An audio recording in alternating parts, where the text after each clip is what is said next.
Bienvenidos a la clase en modalidad distancia correspondiente a la segunda parte del módulo 2, la capa de aplicaciones.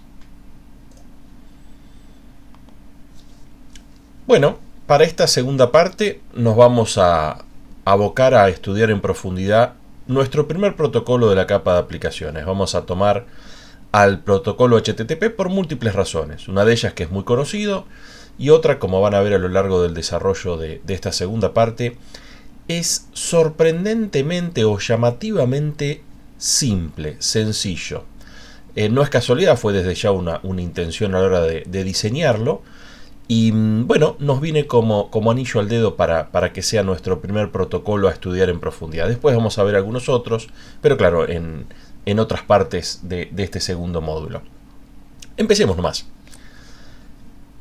¿Qué es? Estamos hablando del protocolo asociado a la World Wide Web. La World Wide Web desde ya es posiblemente lo primero que la gente piensa cuando uno dice, bueno, ¿viste Internet? Ah, sí, ahí donde mirás las noticias. Bueno, uno enseguida piensa en la World Wide Web.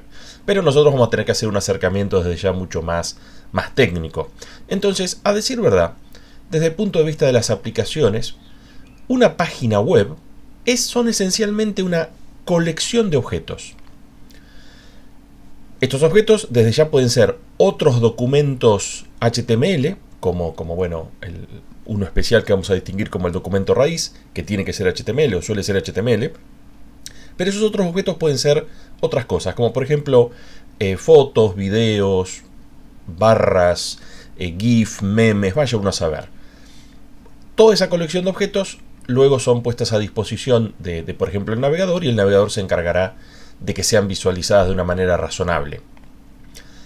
Les decía, tenemos alguno de esos objetos, necesariamente tiene que ser un archivo HTML que va a ser el punto de partida de esa página web.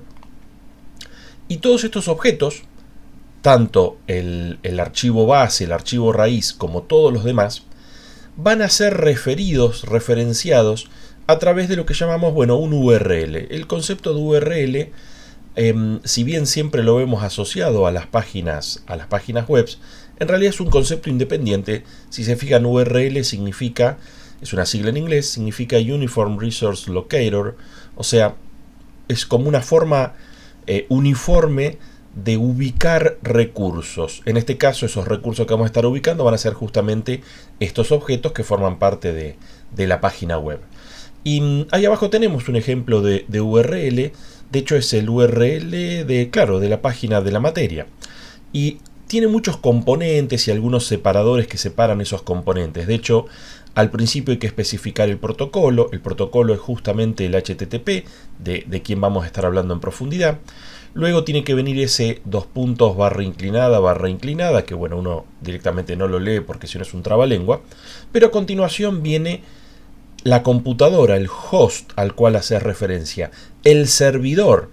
Quizás estoy adelantándome. Bueno, ya hemos hablado de que este protocolo va a adoptar un estilo arquitectónico cliente-servidor. Entonces, esa de allí va a ser el servidor con el cual nos estamos conectando.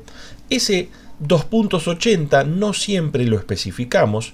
De hecho, el 80 es el puerto estándar para el protocolo HTTP. Entonces, si es el 80, no hace falta escribirlo. Vos podés poner CSUCDUAR y seguir con el resto. ¿Qué es el resto? Bueno, el documento propiamente dicho. Y bueno, ya que estamos hablando de aspectos que son opcionales, de hecho el nombre del documento raíz, ese index.html, tampoco hace falta escribirlo. Si uno simplemente pone chirimbolito gs/rc en mayúscula, el propio navegador va a ensayar con distintos nombres de documento raíz. Y si no me equivoco, en estos momentos el documento raíz de la página de la materia es index.php, porque bueno, es una página dinámica, en fin, no viene al caso que nos metamos en eso. Estamos, recuerden, concentrándonos sobre todo no en los documentos HTML o en las páginas web, que eso da para un curso o algo aparte, sino concretamente en el funcionamiento del protocolo que se utiliza para recuperar páginas web a través de Internet, a través del núcleo de la red. Entonces vamos a profundizar en el protocolo en cuestión. Este protocolo tiene un nombre raro, ¿no? HTTP es hasta difícil de decirlo. Tal vez estamos muy acostumbrados y no nos suena raro, pero si lo piensan es como sigla, es rara. Sobre todo teniendo en cuenta que los norteamericanos suelen elegir siglas que sean pronunciables, ¿no? Y en cambio HTTP es como hasta difícil de decir. Es literalmente una sigla desde ya. Esa sigla significa Hypertext Transfer Protocol, o sea, protocolo de transferencia de hipertexto. ¿Y por qué hipertexto y no sé, texto a secas? Bueno, porque como ustedes saben, esas páginas web van a contener referencias a otras páginas web. Bueno, estoy describiéndoles, ¿no?, la World Wide Web. Pero fue crucial el concepto del hipertexto, que es anterior, ¿no?, a la invención de la World Wide Web. Increíblemente, había hipertextos sin tener acceso a Internet. Y estarán pensando, ¿y cómo diablo funciona eso? Bueno, esencialmente era por ahí un libro, tal vez lo que es un PDF de esos que tienen enlaces adentro del PDF que uno le puede hacer clic y vieron, quizás uno está viendo el índice. Esto es muy frecuente cuando ustedes hacen el proyecto final de carrera o la tesis de licenciatura. Uno tiene en las primeras hojas el índice y vos le podés hacer clic dice sección 2, le haces clic a la sección 2 y ¿qué hace el programa con el cual estás visualizando el PDF? Te lleva a la sección 2, salta a la sección 2. Inclusive después se puede volver para atrás. Digamos, el concepto de hipertexto es muy interesante, pero claro, si combinás este interesante concepto con esa cosa maravillosa que es Internet, bueno, está la World Wide Web, y de hecho fue extremadamente popular. Como les decía, tal vez mi abuela de computación no sabe nada, pero una de esas, una página web te sabe acceder o hacer clic o, no sé, buscar el pronóstico o utilizarla en algún sentido. Este protocolo fue concebido por al que llamamos hoy en día el padre de la World Wide Web, que es Tim Berners-Lee, que obviamente, bueno, es un inglés, y como es este muchacho de acá, como su aporte a la ciencia fue una cosa tan inconmensurable, desde ya que la reina lo hizo Sir, ¿no? Lo nombró caballero de la corte. Este protocolo, obviamente, es el protocolo de la capa de aplicaciones asociado a la aplicación de red World Wide Web.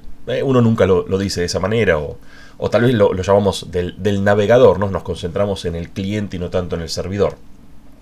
Y de este protocolo, al día de la fecha, tenemos múltiples versiones.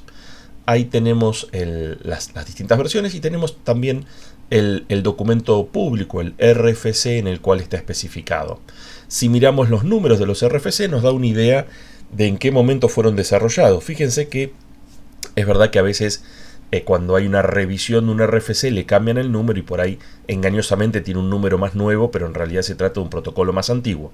Pero si se fijan, vemos que medio que el 1.0 y el 1.1 fueron desarrollados casi al mismo tiempo o en paralelo, y luego que el 2 no tiene punto, es realmente reciente, es vino como 20 años después. Vamos a repasar estas distintas versiones y ver en qué se caracteriza cada una de ellas. Pero empecemos por el principio. Como les contaba y lo habíamos visto en el primer módulo, el protocolo HTTP adopta un claro modelo cliente-servidor. Ahí tenemos, inclusive, al tratarse de un protocolo abierto, como adelantábamos, eso favorece la adopción. O sea, va a haber múltiples versiones o fabricantes de estas piezas de software que, como el protocolo es abierto, van a poder interactuar en principio sin inconvenientes. Entonces ahí pusimos 3 sistemas operativos diferentes con 3 productos diferentes. Tenemos, por ejemplo, un Windows 10 corriendo la última versión del Edge, que sería el 89, si no hice mal las cuentas.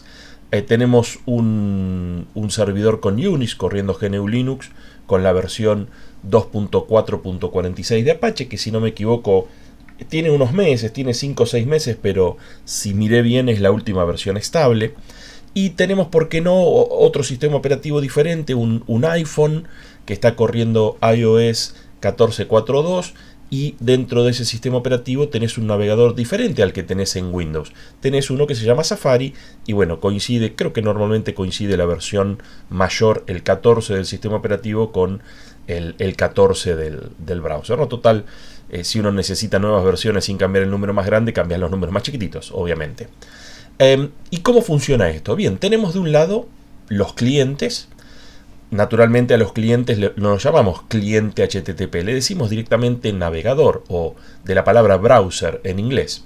Y como buen estilo arquitectónico cliente-servidor, va a ser responsabilidad de los clientes pedir, solicitar los objetos que componen a nuestros hipertextos, a nuestros documentos HTML, recibirlos de quién, se lo va a obviamente estar enviando el servidor, y se encargan de la parte de la visualización de esa página web, de embellecer la visualización de esa página web. Obviamente el servidor lo que va a estar haciendo es, como corresponde, en todo momento estar a la espera de las solicitudes iniciadas por los clientes, las van a estar aceptando, las van a estar resolviendo, y esencialmente el cliente le pide objetos, entonces el servidor lo que tiene que hacer es entregar los objetos que le pide. Cuando uno dice objetos, recuerden, objetos en el sentido de los componentes de esa colección que componen una página web. La interacción es tan simple como la interacción del protocolo HTTP es tan simple como solicitar algo, que lo vamos a denominar un HTTP request, o sea, un requerimiento HTTP, y el servidor va a contestar utilizando un mensaje que se conoce como HTTP response, una respuesta HTTP. Y les contaba o les adelantaba que es un protocolo extremadamente simple, ya que las interacciones son, bueno, con algún bemol en función de qué versión sea, pero son esencialmente lo que vemos allí. Te pido, me das, se terminó la interacción. Por eso es, creo que les contaba, les adelantaba, hasta más sencillo que los protocolos de los humanos, como por ejemplo para pedir la hora, porque uno, bueno, cuando Flanders te decía, cuando Nick Riviera te decía la hora, Flanders le decía, bueno, gracias, por un tipo muy respetuoso. ¿Y qué pasa con el Safari? ¿Cómo será la interacción allí? Bueno, el protocolo es el mismo, así que la interacción necesariamente tiene que ser la misma. Ok, podemos empezar a hacer un poquito de zoom en esta interacción. ¿Y cómo funciona el protocolo HTTP? La interacción, ¿cómo sería? Bueno, esencialmente hay una secuencia de fases. Como les decía, estamos tratando de hacer un poquito más de zoom para ver con más precisión. Arrancamos del lado del cliente, del lado del navegador. Lo que va a hacer el navegador es abrir una conexión TCP puntualmente al puerto 80, claro, a menos que en el URL le especifiquemos un puerto alternativo, pero si no le especificamos puerto, como uno normalmente hace, va a estar conectándose al puerto 80 del servidor. Y se va a conectar a través de un socket, pero en particular un socket tipo TCP. ¿Por qué TCP? Bueno, porque nos interesa, por ejemplo, en el caso de HTTP, el transporte confiable de información, que la información no sea adulterada mientras la pedimos o mientras nos la devuelve el servidor. Del lado del servidor, cuando hay una solicitud de conexión TCP, si se acuerdan, TCP era orientado a la conexión, o sea, necesitamos un acuerdo previo antes de empezar a intercambiar información, y estas primeras dos pasos o estas primeras dos fases son justamente eso, el establecimiento de la conexión. El servidor, sabemos que por tratarse de un estilo arquitectónico cliente-servidor, necesariamente está a la espera de las solicitudes de los clientes, por ende necesariamente va a estar aceptando esas conexiones. La única razón para que el server no acepte una conexión, bueno, podría ser muy simple, ¿no? Se le cortó la luz al servidor o está saturado el servidor, ¿no? Digamos, tenemos que buscar situaciones atípicas. Obviamente arrancamos considerando las situaciones más convencionales. Una vez que está establecida la conexión, comienza el intercambio de mensajes HTTP. Y este intercambio, ahora lo vamos a ver un poco más en detalle, en su modalidad más sencilla, es simplemente un requerimiento que le manda el cliente al servidor, seguido de una respuesta que el servidor le devuelve al cliente. Y ahí, de nuevo, en la versión más sencillita, como vamos a ver a continuación, ahí se terminaría la interacción. Entonces, si decidimos terminar la interacción, porque bueno, en función de qué versión del protocolo HTTP estamos usando, en ese momento, cuando llegamos a la cuarta fase, que es la de finalizar la conexión, bueno, de los dos lados, por así decir, si usamos la analogía que siempre comento de asociar TCP a una llamada telefónica, una vez que terminamos de decirnos lo que nos teníamos que decir por la llamada telefónica, ¿qué hacen las dos partes? Cortan, ¿no? Cuelgan. Bueno, cuelgan en la época que había teléfonos. Hoy tocamos en la pantalla para que se corte la llamada. Una peculiaridad que parece no tan importante, pero van a ver cómo podemos hilar mucho más fino, es que se trata de un protocolo sin estado. ¿Por qué será esto así? Perdón, ¿qué significa que es sin estado? Bueno, que sea sin estado esencialmente significa que el servidor no se acuerda lo que el cliente hizo antes. ¿Sí? Eso sería lo de sin estado. Y eso podemos iluminarlo como algo positivo, una luz positiva, una luz favorable, o como algo negativo.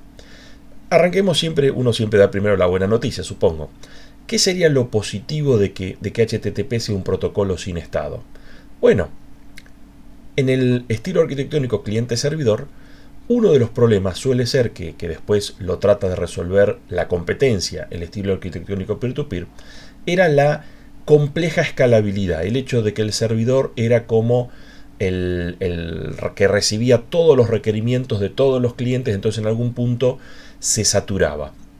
Bueno, la idea de que Tim Berners-Lee haya hecho que HTTP sea un protocolo sin estado apunta a tratar de ayudar un poco al servidor, que el servidor no se tenga que andar acordando de cosas adicionales aparte de lo que en el momento está resolviendo. Es decir, que no necesite destinar ninguna estructura de datos en memoria o almacenamiento, digamos un archivo en el almacenamiento secundario, como un registro de qué le había pedido tal o cual cliente. Entonces, le quitamos esa responsabilidad al servidor y esencialmente lo que estamos haciendo es posibilitando que el servidor, a igualdad de funcionalidad, pueda atender a más clientes, ¿no? Si le pusiéramos más responsabilidades producto del protocolo, bueno, terminaría atendiendo menor cantidad de clientes.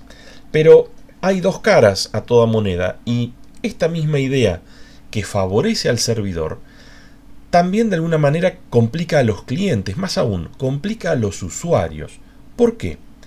Porque como el servidor, síganme, como el servidor, después lo vamos a ver más en detalle si voy demasiado rápido en esta primera transparencia. Como el servidor no se acuerda lo que vos hiciste antes, ¿qué cosa no se va a acordar? Por ejemplo, no se va a acordar a qué producto habías puesto en el carrito de compras, por ejemplo. ¿Vieron cuando uno está, no sé, en Mercado Libre haciendo una compra y decís, no, agregar al carrito, y en un lugar de la página podés ver qué productos están agregados al carrito? Bueno, aparentemente HTTP no te deja hacer eso, porque no se acuerda qué hiciste antes, no se acuerda qué producto habías agregado al carrito.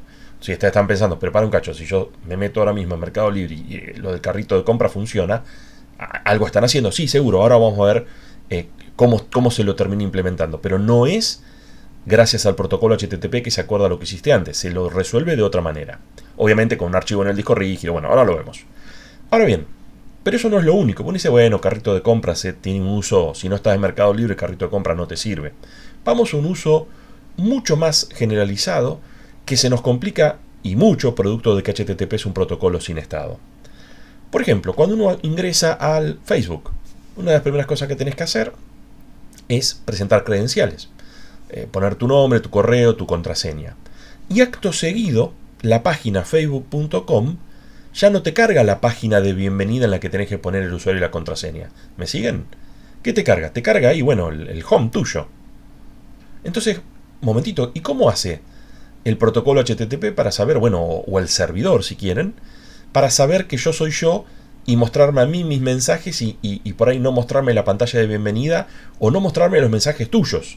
O sea, ¿cómo hace para distinguir quién es el que está usando la compu en ese momento? Si lo están pensando, yo sé que enseguida lo piensan como gente de computación, estarán pensando, pero si te acabas de poner usuario y contraseña, sabe quién sos por el usuario y contraseña que acabas de poner. Pero momentito, HTTP es sin estado. O sea, no sabe qué usuario y qué contraseña yo acabo de poner.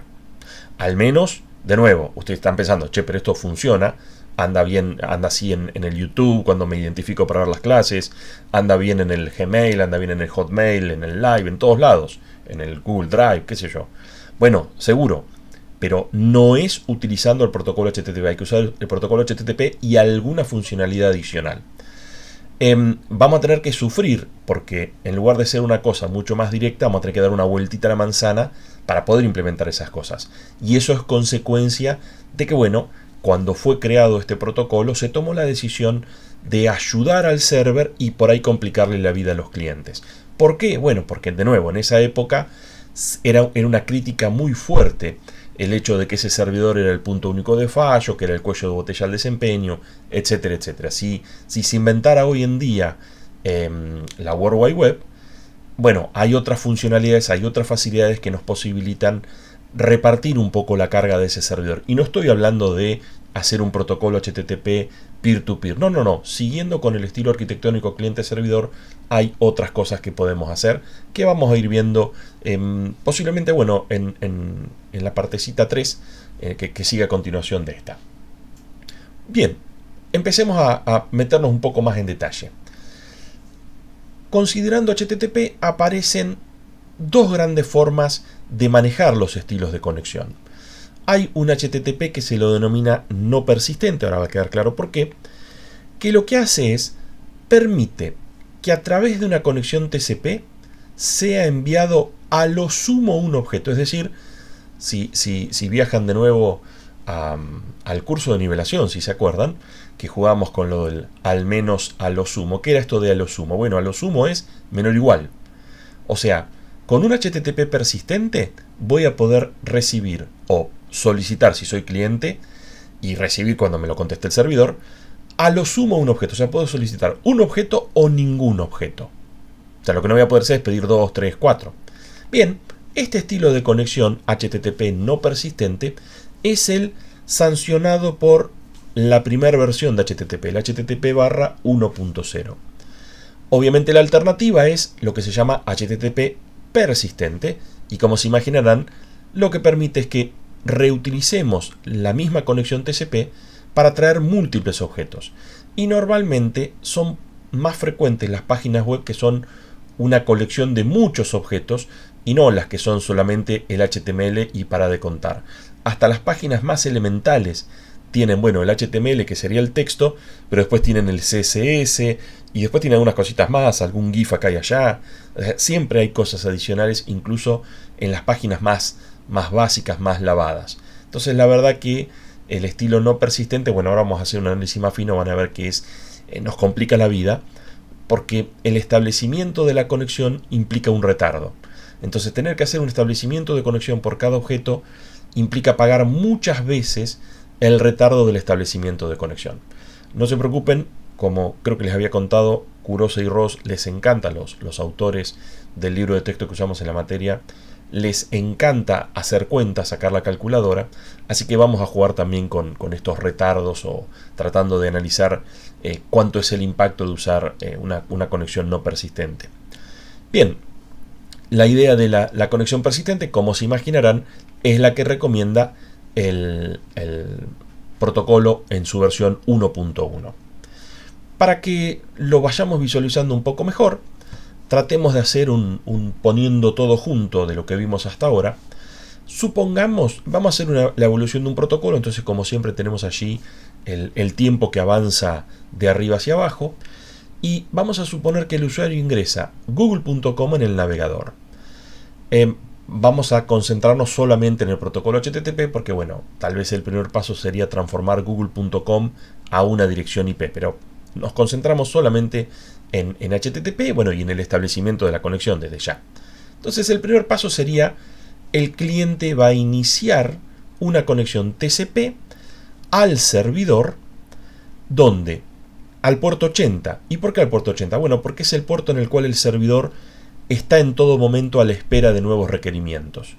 ¿Y es el puerto 80 de qué computadora? Bueno, de la computadora google.com. Muy bien.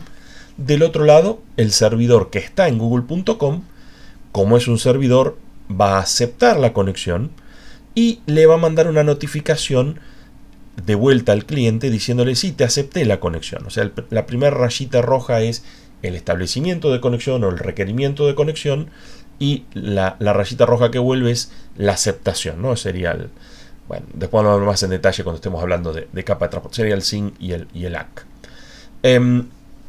¿Cómo sigue la cosa? Una vez que está establecida la conexión, el cliente va a construir un requerimiento HTTP, es decir, un mensaje HTTP, que va a tener esencialmente un URL. Después vamos a ver la estructura de esos requerimientos HTTP, pero sobre todo va a tener un URL y se lo va a estar enviando usando ese socket que ya está conectado. O sea, yo ya ese socket está creado y lo puedo usar. Y el mensaje que estamos enviando, por ejemplo, le indica que queremos acceder al documento index.html de la página google.com. Bueno, muy bien. ¿Qué pasa del otro lado? Del otro lado, el server va a recibir el mensaje de requerimiento HTTP y, como respeta el protocolo, lo que va a hacer es construir un mensaje de respuesta HTTP que va a tener ¿qué cosa? El objeto que le fue solicitado a través del URL. En este caso, el documento index.html. Y guardando ese documento dentro del mensaje HTTP de respuesta, se lo devuelve al cliente. Pero fíjense arriba del todo, estamos asumiendo que hacemos una traza HTTP versión 1.0. Recién decíamos que la 1.0 es la no persistente. Entonces, sin mediar palabra, ¿qué es lo próximo que hace el servidor? Bueno, cierra, ahí estamos, esa es la rayita que venía recién, pero sin mediar palabra, cierra la conexión. Porque estamos en 1.0 y como dice allí, el estilo de conexión es no persistente. No hay problema, porque a final de cuentas está resuelto el requerimiento del cliente, que, o sea, esto va a funcionar bien igual, aunque estemos usando 1.0. Del lado del cliente, recibimos ese mensaje HTTP. Adentro de ese mensaje, que les decía, ahora vamos a ver la estructura, viene el documento HTML solicitado, el index.html, y bueno, el cliente se tiene que poner a visualizar, a mostrarle al usuario ese documento, bueno, con los fonts correctos y qué sé yo, y si el documento es demasiado grande, haciendo la barra de scroll, lo que ustedes se imaginan. Puede pasar, ¿por qué no?, que el cliente descubra que dentro de ese documento base hay referencia a otros objetos. Ahí pongo, por ejemplo, archivos PNG. ¿Qué tiene que hacer? Bueno, volver a empezar y generar nuevos requerimientos para cada uno de esos otros objetos adicionales. ¿Por qué un nuevo requerimiento? Bueno, un nuevo requerimiento siempre, pero también va a tener que volver, digamos, al paso 1 de esta traza. Va a tener que de nuevo establecer las conexiones. ¿Por qué va a tener que de nuevo establecer las conexiones? Bueno, decíamos, porque se trata de una traza del protocolo en su versión más elemental, el 1.0. Lo que les contaba recién, ¿no? Va a repetir los pasos del 1 al 6 para cada uno de los objetos restantes. No sé si empiezan a ver por qué el 1.0, el estilo de conexión no persistente, es cuestionable. Veámoslo un poco más en detalle. Podemos acotar el tiempo que va a estar tardando en resolver nuestro requerimiento el servidor. Bueno, algo podemos hacer. Si llamamos, claro, es verdad que lo conversábamos al hablar de los retardos, de la latencia. Teníamos hecho, no recuerdo si era un trace route a esa compu en Alemania, y yo les contaba que si lo hacen a la mañana les va a dar un número, lo hacen a la tarde les va a dar otro. Entonces, necesitamos poder hacer este análisis de una manera un poco independiente de cuál es exactamente el retardo en un instante dado de tiempo. Bueno, vamos a llamar RTT, que es una sigla, Round Trip Time, es tiempo ida y vuelta, justamente, como su nombre lo indica, al tiempo que le toma a un mensaje arbitrario en ir, estamos haciendo el RTT para una conexión HTTP, en ir desde el cliente al servidor y volver, o sea, ir y volver. Y nos permite mantener parametrizada el valor del retardo. Entonces nos independizamos de si estamos haciendo esta prueba a la mañana, a la tarde o a la noche. Si hacemos nuestro análisis a nivel de RTTs, vamos a decir, mira, esto tardó 5 RTTs, esto tardó 8 RTTs. Es como que nos queda parametrizado. Si lo vemos en detalle, vamos a necesitar un RTT para el establecimiento de la conexión. Si quieren pueden volver un poquito para atrás y ven la traza. Teníamos el cliente solicita la conexión, el servidor acepta la conexión. Ahí hay un RTT. O sea, un RTT que sería la flechita que va y que viene. Si en palabras no se entiende, ahora lo vemos gráficamente. Luego vamos a necesitar un segundo RTT para el requerimiento HTTP y recibir los primeros bytes.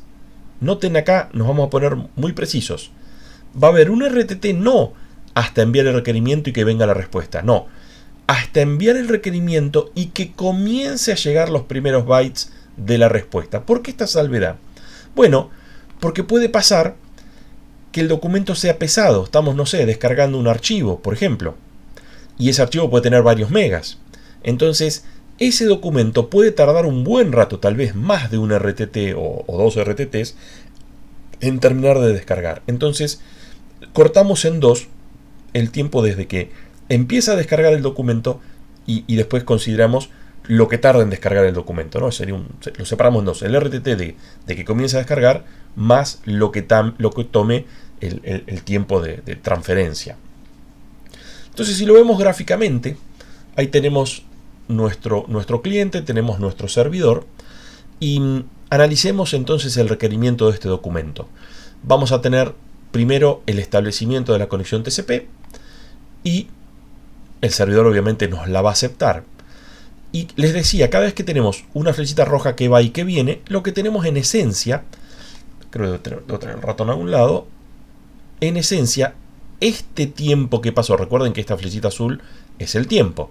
Entonces, desde que va el pedido hasta que llega la aceptación de la conexión, este tiempo que pasó acá, ¿cuánto es?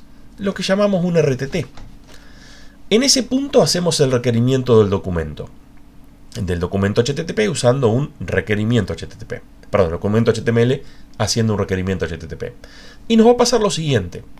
El server nos lo va a comenzar a enviar, pero nos imaginamos que el documento por ahí tiene ocupa varios megas, entonces va a insumir algo de tiempo en que termine, desde que comienza a ser recibido hasta que termina de ser recibido. Y esto nos va a dar la posibilidad de estimar o acotar lo que sería el tiempo de respuesta. Porque vamos a tener un RTT para el establecimiento de la conexión, como decíamos recién, luego un RTT hasta que comencemos a recibir el documento, y luego si realmente en qué momento puedo yo mostrar en pantalla el documento que pedí. Acá no lo puedo, acá no lo puedo mostrar todavía porque no terminó de llegar. Recién acá abajo lo voy a poder mostrar. O sea, no sé si lo tengo marcado allí. Claro, ok. Este retardito de acá es más o menos el mismo retardito de aquí, que debo yo sumárselo a los 2 RTT que ya hemos pagado para realmente tener estimado en qué momento puedo estar mostrando ese documento que fue pedido. Así que acá lo tenemos destacado. El tiempo total, el tiempo de respuesta, sería aproximadamente 2 RTTs más lo que tome transmitir el documento. Ok, esto para un HTTP 1.0, si se entiende, es más o menos una aproximación de lo que sería el tiempo de respuesta. Y justamente, si hacemos la comparativa persistente contra no persistente, podemos criticar al estilo persistente en el hecho de que para cada objeto se pagan al menos 2 RTTs. O sea, son 2 RTTs más, decíamos recién, lo que tomen transmitir el documento. Y claro, además, otra crítica que le podemos hacer es que el sistema operativo va a tener que gestionar, es decir, establecer, mantener mientras está siendo usada y cerrar una conexión TCP por cada objeto, no por cada página web. Recuerden que una página web puede estar compuesta por decenas de objetos y uno suele tener decenas y tal vez más que decenas de pestañas en los navegadores. Entonces, ¿cuántas entradas en la tabla de conexiones activas del sistema operativo vamos a estar ocupando con una página web o, 50, 60, la cantidad de pestañas que uno tenga abierto de páginas web?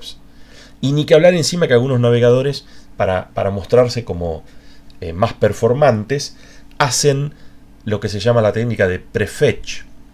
O sea, internamente le hacen clic a los enlaces de la página web antes de que el humano le haga clic. Pero claro, si una página web tiene 5 enlaces, ¿qué sabe el navegador a cuál de los 5 enlaces le vas a hacer clic? Bueno, internamente le hace clic a los 5. ¿Me siguen? O sea, genera 2 millones de requerimientos. Y claro, desde lo que sería el UX, cuando vos decidís hacerle clic al tercer enlace, ¿qué va a pasar? Estos costos ya fueron pagados. Fueron pagados mientras vos leías el primer documento. Entonces decís, che, qué rápido que es este navegador. Obviamente, ni bien uno de los navegadores hizo esta modificación, La competencia lo incorporaron todos. O sea, prácticamente que hoy lo hacen todos los navegadores. Así que tenemos 2 RTT por cada objeto, muchas conexiones activas abiertas. Esto se está poniendo pesado. Lo que les contaba recién, ¿no? Los navegadores inclusive van a ser en paralelo para estar trayendo, o a veces por prefetch, esos objetos que uno está teniendo ahí referidos. Y es como que es raro que traigamos un solo objeto. Por lo general se traen muchos objetos. Ahí como que el estilo no persistente no se adapta tan bien. Bueno, justamente da la sensación que si pasamos de no persistente a persistente, parte de estos defectos se corrigen. ¿Por qué? Bueno, porque el servidor no va a estar cerrando la conexión TCP luego de resolver el requerimiento HTML. Requerimiento HTTP, ahí me quedó. Bueno, el requerimiento HTTP que lleva el documento HTML, si era el primero. Va a quedar abierta esa conexión, o sea, se puede reutilizar esa conexión. ¿Se puede reutilizar para qué? Bueno, para lo que decíamos recién, traer los restantes objetos de esa página web o ir haciendo prebúsqueda, el prefetch. Bueno, lo interesante es que otra vez me quedó un mensaje HTML, ahí me tilde yo. Todo lugar que dice HTML que diga HTTP. Los subsecuentes requerimientos HTTP se van a enviar y se van a estar recibiendo reutilizando la conexión TCP. ¿Qué gano con reutilizar la conexión TCP? No sé si ya lo están viendo. Bueno, me estoy ahorrando el establecimiento de la conexión TCP, o sea, me estoy ahorrando un RTT. El RTT, bueno, dependiendo de dónde está la página que estoy descargando, puede tener un tiempo considerable. O sea, dependiendo de si estoy bajando un archivo pesado o una página web, y dependiendo de si me estoy conectando al servidor de la empresa o me estoy conectando a Alemania, puede ser que el RTT sea más pesado o puede ser que la transferencia del documento sea más pesada. Dependiendo de la situación, bueno, me dolerá más o me dolerá menos esos RTT adicionales para si usábamos el estilo de conexión no persistente. Pero de todas formas, si ahorramos tiempo, es tiempo ahorrado, digamos, no importa si es mucho o poco, si el usuario lo llega a experimentar o no. La verdad que es una buena idea hacerlo. Entonces, ¿qué pasa si tenemos que acceder a más de un objeto a la vez, ¿no? Supongamos que ya trajimos el documento base y vemos que menciona, no sé, 5 objetos. Bueno, ahí aparecen 2 opciones. Estamos pensando de usar el estilo persistente. Y debo yo pedir 5 objetos a la vez. Bien, aparecerían 2 maneras, ¿no? Una opción sería: pido y espero a que me contesten. O una segunda opción sería: pido y después me vienen las respuestas, ¿no? ¿De qué estamos hablando acá? Es una de las grandes ventajas de que Rede venga después de Archi. Puedo decir la palabra pipeline, no tengo que hablar más de línea de ensamblaje y qué sé yo. Acá lo que tenemos es un solapamiento de los requerimientos con la resolución de esos requerimientos. Entonces, la pregunta es: ¿permitimos o no permitimos ese solapamiento? Como se imaginarán, da lugar a 2 variantes del estilo persistente. Lo que llamamos, obviamente, persistencia con pipeline o persistencia sin pipeline. Empiezo por la que es más fácil. ¿Cómo sería el estilo de conexión persistente sin pipeline? Bueno, el cliente solo va a poder reutilizar la conexión siempre y cuando el último requerimiento ya haya sido recibido, atendido y resuelto.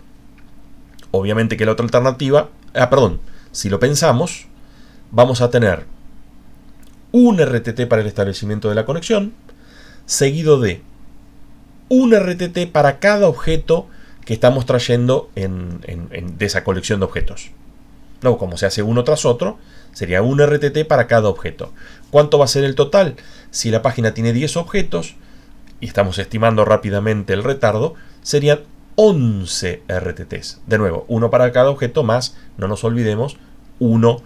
Me hace acordar a la cantidad de, bueno, esto no sé si es muy común, la cantidad de cucharadas de té en hojas para preparar 4 tés, 4 tazas de té. Se dice, o decía mi abuela, es una por cada taza de té más una para la tetera. Había que poner 5 cucharadas para hacer 4 tazas de té. No sé de dónde salió, si es una regla muy general, pero me gusta. La abuela estaba ahí con esa regla anticipando que en algún momento iba a estar estudiando el estilo de conexión persistente sin pipeline, porque justamente necesitamos un RTT para cada objeto referenciado, más 1 para la tetera, que en este caso sería más 1 para el establecimiento de la conexión. Y vamos al que es realmente interesante, o que tal vez espero haber generado un poco de intriga. ¿Cómo sería el estilo de conexión persistente, pero con solapamiento, con pipeline? Bueno, la idea sería, el cliente reutiliza la conexión en todo momento. En todo momento va reutilizando la conexión. Si están pensando, ¿y cómo hace después para acordarse qué respuesta corresponde a qué requerimiento? No hay drama, porque el mensaje de respuesta, digamos, el de requerimiento lleva un URL y el de respuesta también lo tiene el URL, así que es muy fácil el macheo.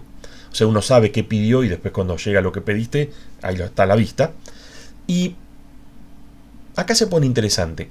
¿Qué les parece que nos va a insumir de tiempo descargar una página con 10 objetos? Esto se pone realmente interesante. Porque en el mejor de los casos, vamos a pagar un solo RTT para todos los objetos. Estarán pensando, ¿cómo? Bueno, en la idea de que si hay solapamiento, hay paralelismo. Es como que vos pedís los 10 objetos a la vez y pagando un RTT te llegan los 10 objetos a la vez. Es verdad que después no se olviden que hay que considerar el tiempo de transferencia de los 10 objetos. Pero en lo que respecta a los RTTs, utilizando el estilo de conexión persistente y con pipeline, es que logramos el mejor desempeño. Y casualmente, el estilo persistente con pipeline es el sugerido por HTTP 1.1. Lo que pasó fue que el 1.0 es muy sencillo y fácil de ver, fácil de implementar también, ¿no? Fácil de depurar y de implementar bien. Y es el que se propuso desde el vamos. Y andaba y anduvo hasta que después las páginas empezaron a tener más complejidad. Hay un hermoso capítulo de Los Simpsons que Homero se hace su página web y hoy por ahí uno lo mira y no se entiende mucho. Yo que estaba usando internet en esa época, cuando las primeras páginas web, hoy en día una página web la hace un artista, una persona que tenga estética. En esa época, internet era una cosa muy nerd. Entonces, ¿quién hacía las páginas web? Nosotros, la gente de computación. Claro, es verdad que hay algunos, de hecho hay algunos profesores en el departamento que son excelsos artistas, no sería mi caso, pero por lo general los artistas son una cosa y los nerds de computación son otra. Entonces, cuando un nerd genérico de computación se pone a hacer una página web, ¿cómo hacíamos las páginas web en esa época? Las llenábamos de GIF animados y ponías no sé, el lapicito que escribe donde ponías tu mail y ponías después un solcito que giraba. Eran una cosa horrible. No sé si conocen, está la Wayback Machine, que es una página web que lo que hace va como recorriendo todo internet, toda la World Wide Web, perdón, no todo internet, toda la World Wide Web, y va como copiando esas páginas web. Si están pensando que tiene un flor de disco rígido, sí, claro, tiene un flor de disco rígido. Inclusive, por ejemplo, pueden usar la Wayback Machine para ver, no sé, cómo era la página del departamento hace 20 años atrás, ese tipo de cosas, o de la uni. Y se van guardando allí. Entonces, con la Wayback Machine pueden agarrar alguna página web vieja.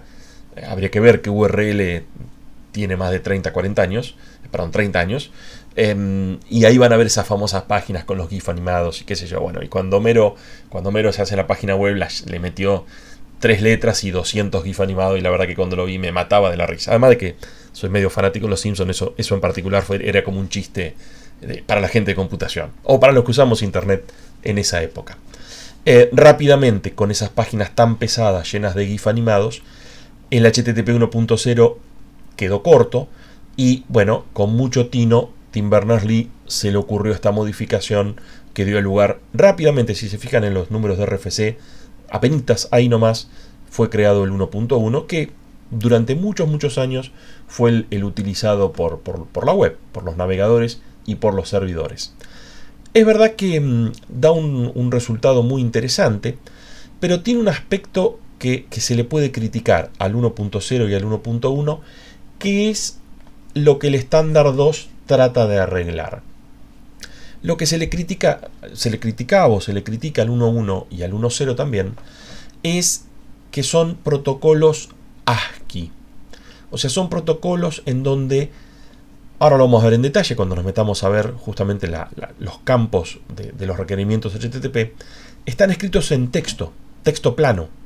Vos interceptás un requerimiento HTML en el 1.0, 1.1 y se puede leer, tan en inglés, por así decir, o en castellano, son palabras. Y lo que hace el HTTP/2, que inicialmente se lo llamaba HTTP 2.0, pero claro, le ahorraron 2 bytes y van a ver que esos 2 bytes que se ahorran son importantes.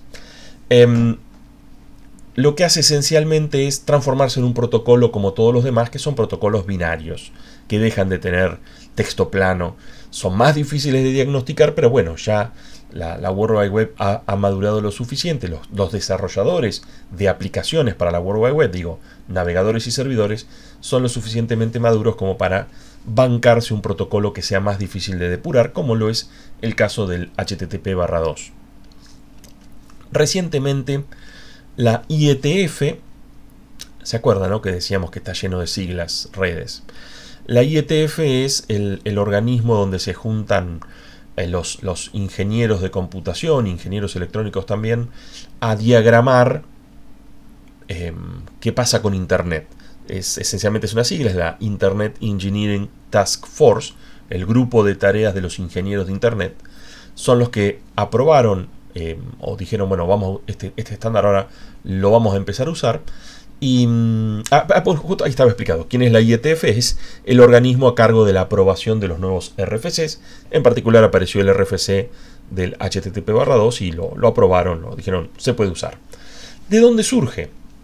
Bueno, se basa en un protocolo que hoy en día, o incluso antes de que fuera un estándar, miren qué interesante. La compañía Google, bueno, tiene servidores, tiene YouTube, tiene, google.com, el Google Docs, bueno, un montón de productos. Son todas páginas web, por así decir. Pero también es el que fabrica el Chrome. ¿Y qué hacía? El Chrome, como buen navegador que es, usaba HTTP 1.1, 1.0, el que fuera, el que el servidor le aceptara usar. Pero cuando vos usabas el Chrome para acceder a un servidor de la compañía Google, de nuevo, ¿no? El Google Doc, el YouTube, el que fuera, como se daban cuenta que los dos eran, hola, yo soy Chrome, hola, yo soy Google.com, dejaban de lado el estándar que había que usar y pasaban a usar un protocolo diferente. El protocolo que se llamaba SPDY, que es como speedy o veloz. ¿Y por qué?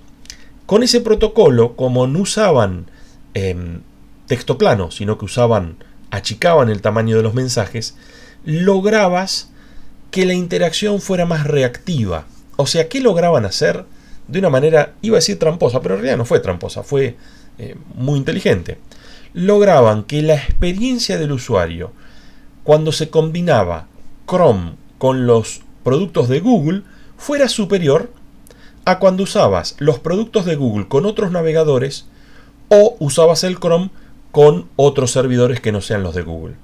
O sea, ahí había como un plus, como que la cosa era más reactiva.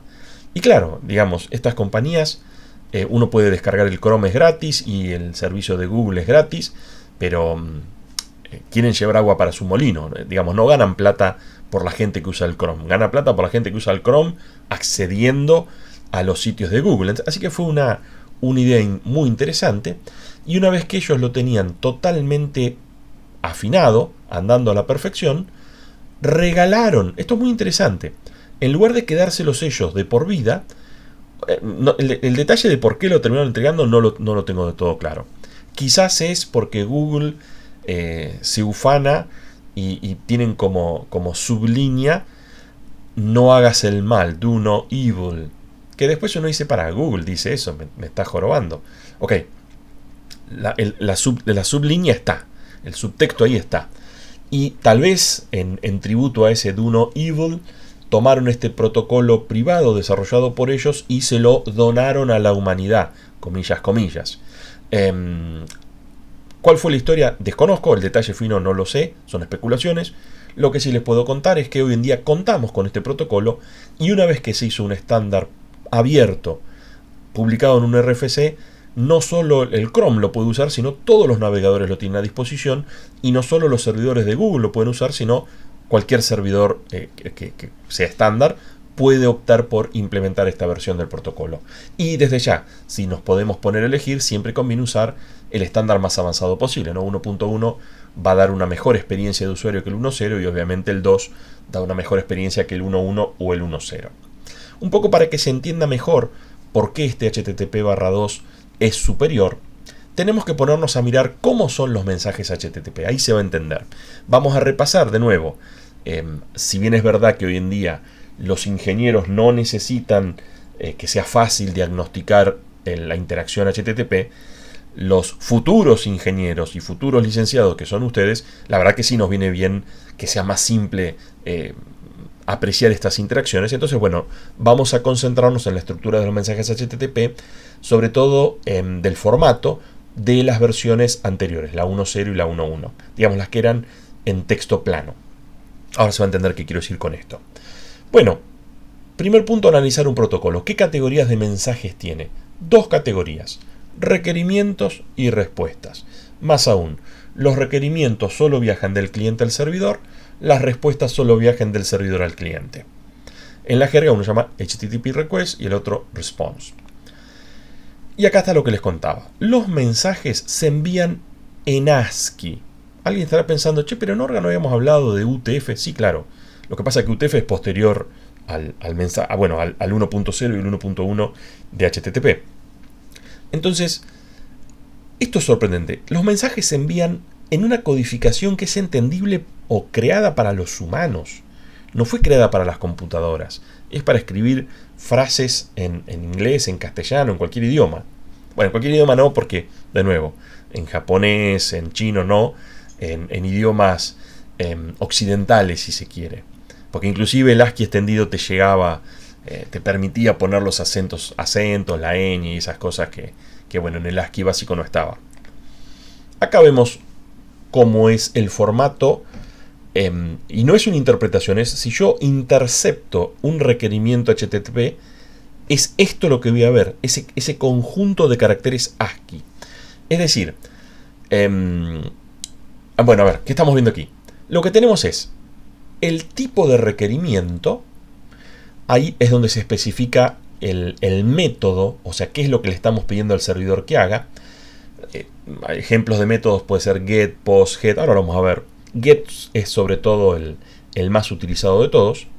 ¿Y por qué? Porque es muy importante esta primera línea. Bueno, en particular porque tiene el nombre del método, el objeto que estamos solicitando y el protocolo que estamos invocando utilizar. Y acá por ahí ya se empieza a apreciar la naturaleza usando una codificación entendible por los humanos. Si tenemos tres versiones del protocolo, ¿cuántos bits necesitamos para describir tres versiones distintas? Bueno, con 2 bits estamos, ¿no? Podríamos haber puesto 00 al HTTP 1.0, 01 al HTTP 1.1 y si querés el 10 al HTTP 2 y todavía me queda la codificación 1.1 para un eventual cuarto tipo de HTTP. Y si están diciendo, oye, pero por ahí ya tengo 3 y me queda solamente uno. Bueno, usemos si querés 3 bits. Ya podemos codificar 8. 4 bits. Podemos codificar 16. Bueno, no. ¿Cuántos bits se usaron para codificar la versión aquí en este mensaje, en este requerimiento HTTP? Si se fijan, estos son caracteres ASCII. O sea, esta es la H seguida de la T, de la T, la P. O sea, acá hay 4, 6, 8 caracteres. O sea, se usaron, dijimos que con 2 alcanzaba, 2 bits alcanzaba. Se usaron 256 bits. O sea, 8, ¿no? 8, espero haber hecho bien la cuenta. No, hice la cuenta para el diablo. 8 por 8, 64, ok. Me alcanzaban 3, va de nuevo. Me alcanzaban 3 bits, me falta la calculadora. Me alcanzaban 2 bits y gasté 64. Gasté 32 veces más. O sea, es como, si hay algo que es siempre se dice tirar manteca al techo. Bueno, esto es tirar manteca al techo. Bueno, bits al techo. Estamos desperdiciando espacio. Y uno dice, bueno, el disco rígido, no hay problema. No, pero momentito. Esto está viajando por... Piénsenlo. Esto está viajando por el núcleo de Internet.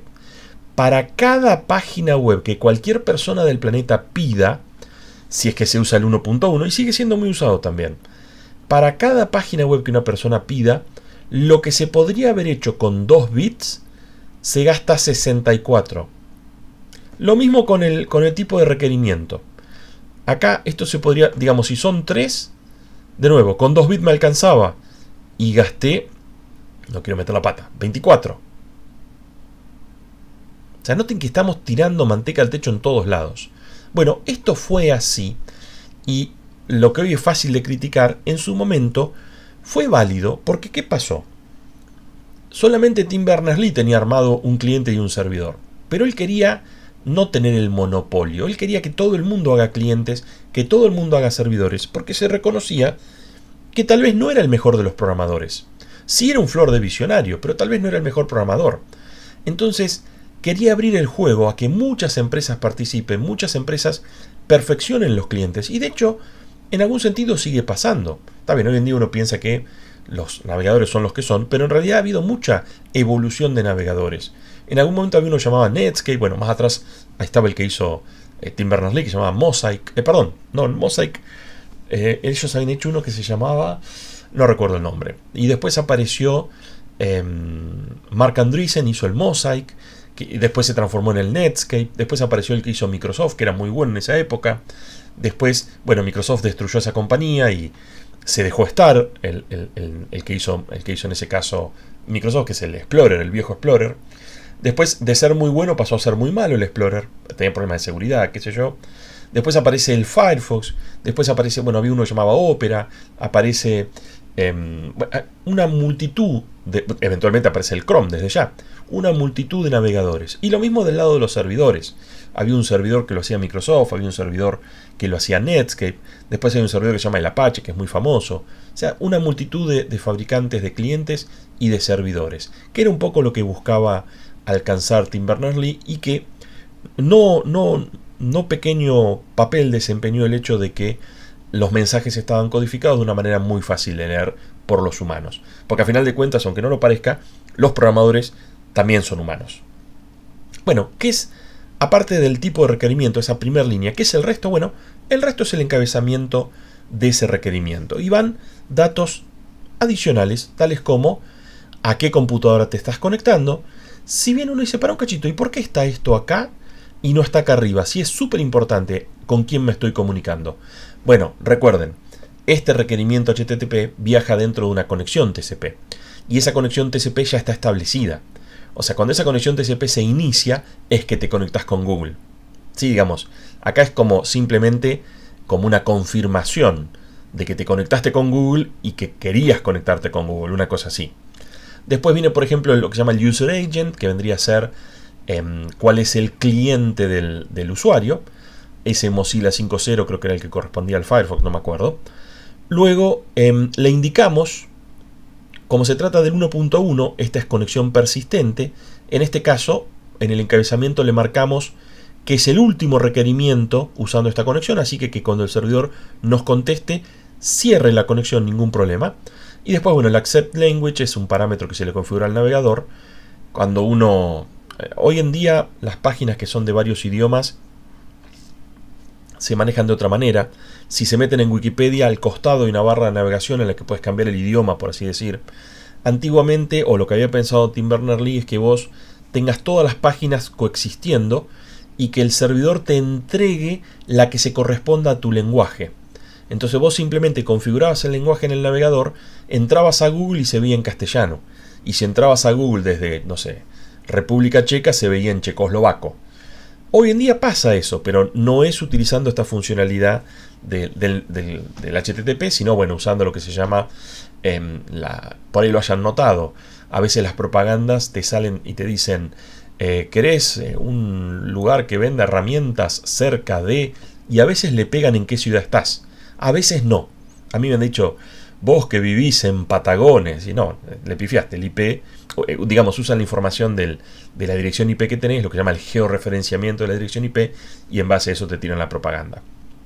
Ok, ahí tenemos entonces un vistazo de lo que sería un mensaje, un HTTP request. Si nos metemos un poquito más adentro, miren un detalle que me olvidé mencionarles.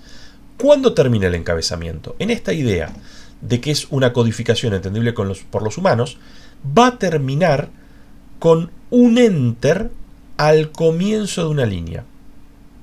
O sea, si yo soy el servidor, me doy cuenta que el requerimiento terminó cuando me encuentro ¿qué cosa? 2 enter seguidos, ¿no?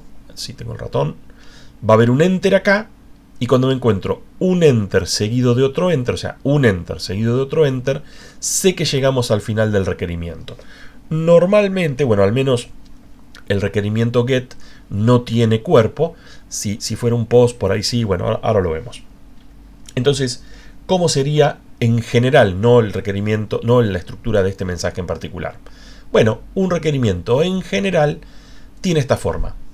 En la primera línea tiene que venir el método, seguido de un separador, típicamente un espacio, seguido del URL al cual este método va a ser aplicado, seguido de un separador, seguido de la versión, luego un enter, y después viene una secuencia de lo que es el cuerpo del encabezamiento, el encabezamiento, que es un conjunto de nombres de campo y valor, como vimos recién, el host al que te conectabas, si la conexión había que cerrarla o no, etcétera, etcétera. Y luego, cuando encontrás un enter al comienzo de una línea, que les decía es un enter seguido de otro enter, ahí comienza el cuerpo del mensaje. Así que tenemos primera línea el requerimiento, luego tenemos el encabezado y luego tenemos el cuerpo del mensaje. Como dice allí, sí corresponde. En un método get no hay cuerpo. En un método post sí. En un método get no. Bueno, dependiendo del método que estamos usando. Hasta ahora, lo que vimos son mensajes HTTP que permiten tomar información del servidor. Pero ¿se podrá enviar información? Y piensen ustedes, es muy útil enviar información. Por ejemplo, para presentar credenciales. Cuando tenés que mandar el nombre de usuario o la contraseña, tenés que enviar información. Bueno, cuando hacemos un pedido de información, el cuerpo es nulo. Para enviar, podemos, ¿por qué no?, poner la información que estamos enviando en el cuerpo del requerimiento HTTP. Para eso, por ejemplo, tenemos el método POST. Después vamos a repasar brevemente los métodos más usuales o más usados en cada una de las versiones de HTTP. Pero en el caso del POST, el cuerpo va a tener la información que estamos enviando. POST se usa para enviar típicamente un formulario. Bueno, se podría usar para enviar un formulario, pero no es la única manera, porque también se puede enviar información con el método GET. Es decir, el método GET no me permite cuerpo en el requerimiento.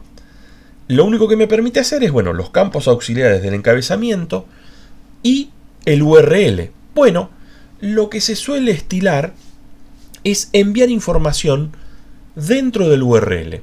¿Cómo? Por ejemplo así.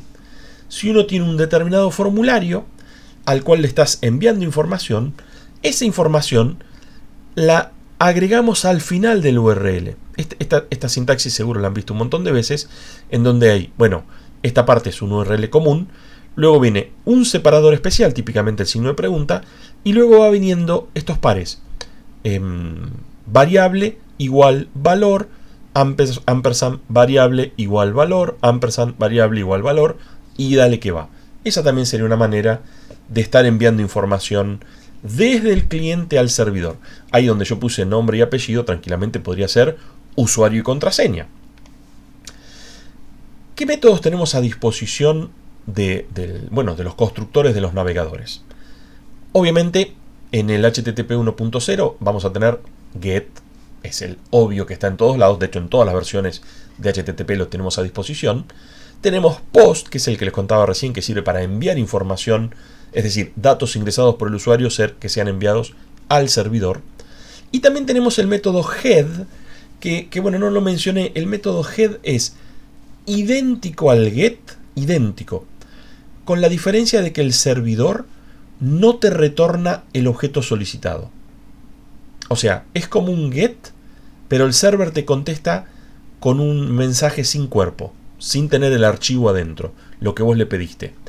¿Y entonces para qué sirve? Bueno, como dice allí, sirve para verificar la validez de un hipervínculo sin castigar al servidor y también sin castigar al cliente, sin tener que estar ocupando. Si estás validando, si uno piensa, voy a validar una página web de 10K, mándamela, valídala con un GET, no importa. Pero si es una página web con mucha información, con objetos pesados, podés validar, y bueno, si es una página pesada, un foro, puede tener cientos de miles, cuando no millones de objetos, de URLs distintos. Tenés que validar que todos ellos estén bien. Bueno, el método head, ok, por ahí están pensando, la verdad me da lo mismo, lo dejo corriendo a la noche. Está bien, es verdad. Recuerden, en esa época estaban todos muy preocupados, el ancho de banda no es lo que es hoy en día, el poder de cómputo no es lo que es hoy en día. Entonces, pensaron mucho en estas optimizaciones, ¿no? Estamos a pasitos de la década del 70, que a los años lo guardaban con 2 dígitos para ahorrar el 1.9, ¿no? Y después tuvimos el problema del año 2000. Ok. Es interesante ese head, y lo interesante de todo es que lo usás desde adentro de los programas. No hace falta estar uno escribiendo estos requerimientos desde ya, a menos que se pongan a trabajar programando un nuevo cliente o optimizando algún cliente de los que están a disposición hoy en día. Luego, en el 1.1 aparecen adicionalmente otros métodos más. Estos 3 también están, obviamente. El 1.1 extiende al 1.0 y agrega el método put, que es una forma de subir un archivo a un servidor, y también tiene el delete, que es para cuando uno quiere, subiste ese archivo, por ejemplo, podría ser para subir el proyecto o un laboratorio. Es verdad que también se lo puede resolver de otras maneras, pero esta es una de las formas. Y después está el delete para decir, no, la verdad es que subí, no, está mal, quiero subir otro, lo borraste. Agregan esos métodos allí. No es algo que se haya popularizado mucho. Sí es verdad que uno puede, por ejemplo, acceder a alguna de las versiones de drives en el cloud, Dropbox, ese tipo de cosas, o el mismo Google Drive, y uno ahí prácticamente tiene como una especie de carpeta o disco rígido, pero eso está hecho utilizando una página web dinámica, usando posiblemente PHP, usando, no sé, funcionalidades adicionales a lo que es el HTTP básico. Ok. Cualquiera sea el método invocado en un requerimiento, ¿qué va a pasar con la respuesta? La respuesta es, a cada requerimiento va a haber una respuesta. Y van a tener, desde ya también, si estamos viendo esta versión texto plano, fácil de entender, esos mensajes de respuesta van a tener esta estructura de aquí. Al igual que antes, tenemos esa primera línea, donde antes estaba el método, ahora está, se la denomina línea de estado. Luego viene, en esa misma línea de estado, viene un código de respuesta y una frase de respuesta. Y también viene acá adelante el número de versión, pero este número de versión es importante que esté. Recuerden que en el requerimiento también estaba, porque en función del número de versión se le da sentido a todo lo que venga después. Entonces, por eso es muy importante que venga primero el número de versión. Porque si, por ejemplo, yo solicito un documento y mi navegador no entiende esta versión de HTTP, por citar un caso, uno podría generar un nuevo requerimiento forzando el 1.0 e ignorarse este de aquí, por así decir. La idea de que esté entre los primeros campos de un protocolo la versión posibilita que un cliente reciba una respuesta y se dé cuenta que no la va a entender, en lugar de tratar de decodificarla y decodificar cualquier cosa. Y luego viene lo del código de respuesta y la frase de respuesta, que es una idea muy interesante. El 200 OK es una respuesta que nunca vemos, porque es la respuesta todo salió bien. Y si todo salió bien, ¿qué es lo que uno ve como usuario de un navegador? La página web. Tal vez tengan más fresco el 404 o el 510, el 512. Ahora vamos a repasar algunos códigos de respuesta. Luego luego de la línea de estado viene el encabezamiento de la respuesta.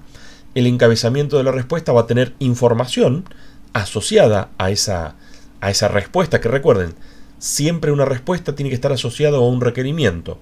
El server no genera respuestas sin que estén asociadas a un requerimiento. ¿Qué nos está contestando aquí? Esto fue una captura que hice, o no sé, hace muchos años atrás. Está la fecha, está el servidor en ese momento. Bueno, era más vieja la versión de Apache. Acá te tira cuándo fue modificada. Bueno, y te tira un campo interesante, la longitud de la respuesta. ¿Y por qué? ¿Qué va a venir en la respuesta? Justamente el documento solicitado. Típicamente, sí, bueno, supongo que así lo hice, debo haber hecho un GET, y esto que estamos viendo aquí es la respuesta HTTP a ese GET del requerimiento HTTP. De aquí me gustaría destacar el código de respuesta y la frase de respuesta, porque es una forma, la verdad, muy elegante de construir un protocolo. Por ser nuestro primer protocolo de la capa de aplicaciones que vemos en detalle, esta idea fue copiada por todos lados. Van a ver que distintos protocolos de los que vamos a ir viendo van a tener alguna variante de esto de código de respuesta o frase de respuesta. En el caso de HTTP está muy bien pensado, y una solicitud puede recibir una de 5 clases de respuestas. Y esas 5 clases de respuestas se distinguen por su código, más aún por el primer dígito de la respuesta. En lugar de ser las respuestas numeradas secuencialmente del 1 al 48, no, se cortaron, no están todos los números. Por ejemplo, el código de respuesta 99 me parece que no existe, pero sí existe, es más, números de respuesta menores a 100 no existe ninguno. Pero el 199 posiblemente tampoco exista, porque va a existir el 100, va a existir el 200, el 300, el 400.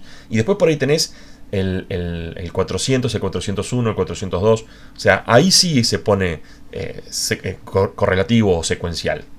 En el caso de los que arrancan con 1, es un código de respuesta raro, porque es un mensaje de información. El pedido generado por el requerimiento HTTP todavía no fue resuelto, y todavía tampoco fue rechazado. Es un mensaje de información. Ahora después les voy a mostrar algún ejemplo. Bueno, del 1 creo que no. Del 1 creo que no tenía ejemplo. O ejemplo en concreto, digo. Luego tenemos los que arrancan con 2. Los que arrancan con 2 son éxitos, success. La solicitud fue recibida, entendida, atendida, bueno, y respondida en esta respuesta justamente. La que arranca con el 200 es la respuesta a la solicitud. Si arranca con un 3, es un tipo de mensaje especial que se denomina redirección. A la solicitud original no fue rechazada, pero tampoco pudo ser resuelta. Hay que hacer un pequeño ajuste para que ahí sí pueda ser resuelta. Ahora lo vemos con un ejemplo en concreto, si así en el aire cuesta verlo. Luego, los que arrancan con 4, estamos en problemas. Acá se trata de un error. Y de hecho, las que arrancan con 5 también son errores. Son errores insalvables. No alcanza con corregir cosas para que ese requerimiento pueda ser resuelto. Es un requerimiento que jamás va a poder ser resuelto. Si arranca con 4, el error insalvable es por parte del cliente, pero sorprendentemente también está el error de respuesta que arranca con 5, que es un error insalvable, pero la culpa no sos vos, soy yo, te está diciendo el server. La culpa no es del cliente, es del servidor.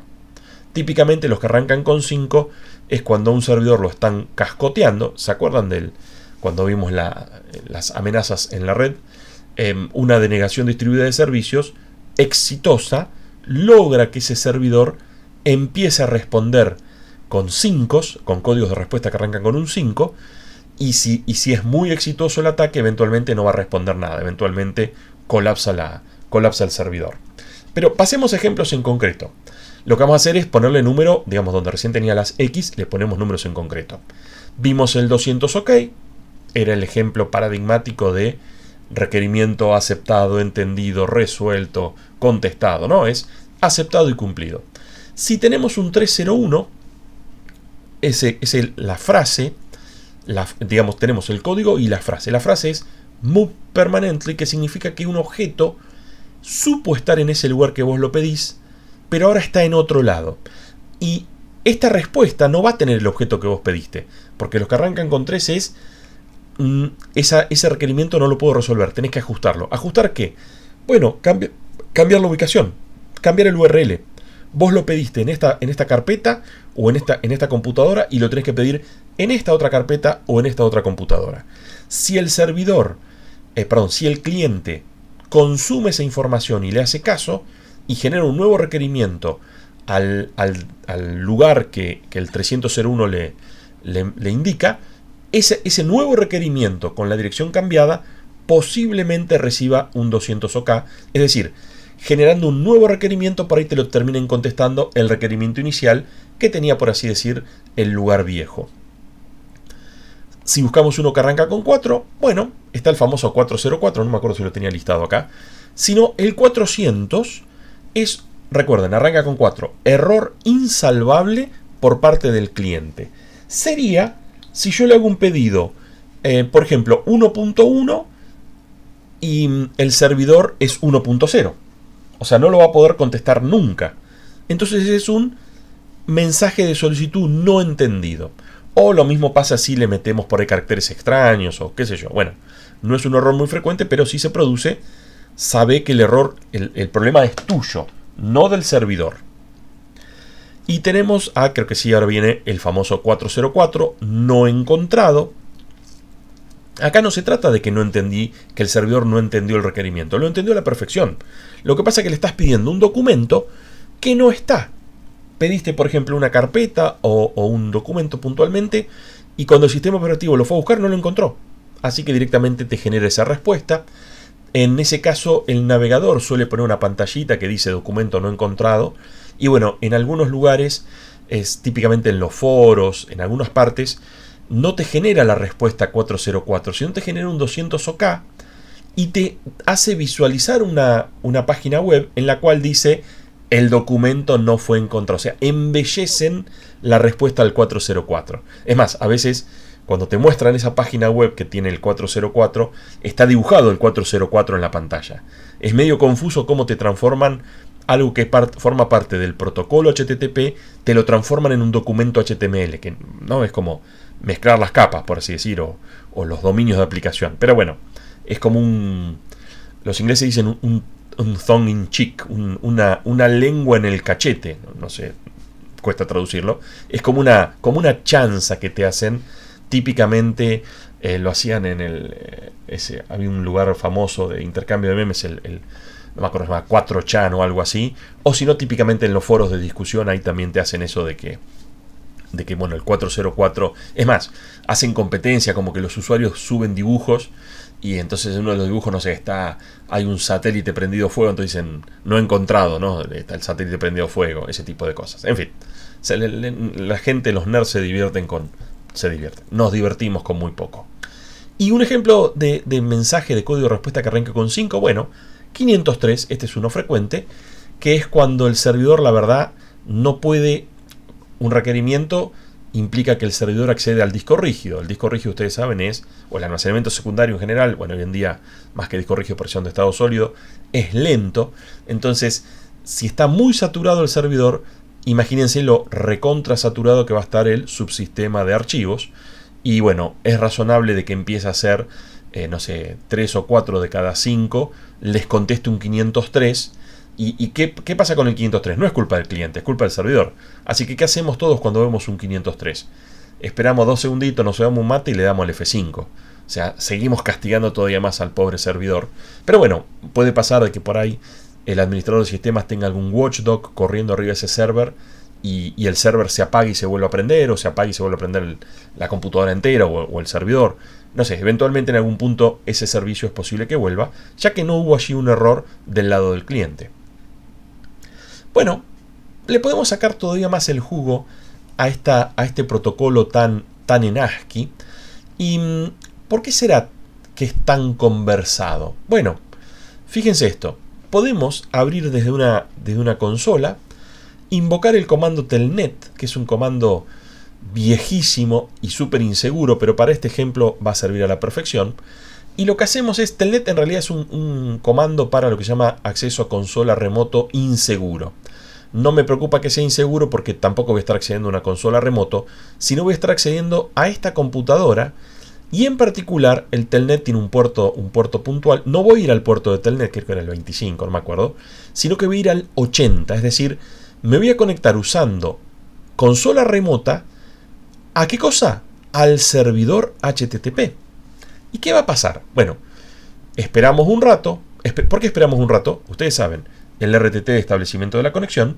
Y luego empiezo a escribir. El servidor no contesta nada. Recién dijimos, jamás tenés una respuesta HTTP sin antes haber tenido un requerimiento HTTP. Entonces, ¿qué estoy haciendo allí? Estoy con el teclado escribiendo get espacio barrita index HTML espacio http barra 1.0. Cuando llego ahí, le doy un enter. Luego le ponemos, por ejemplo, host.google.com.ar y después le damos enter.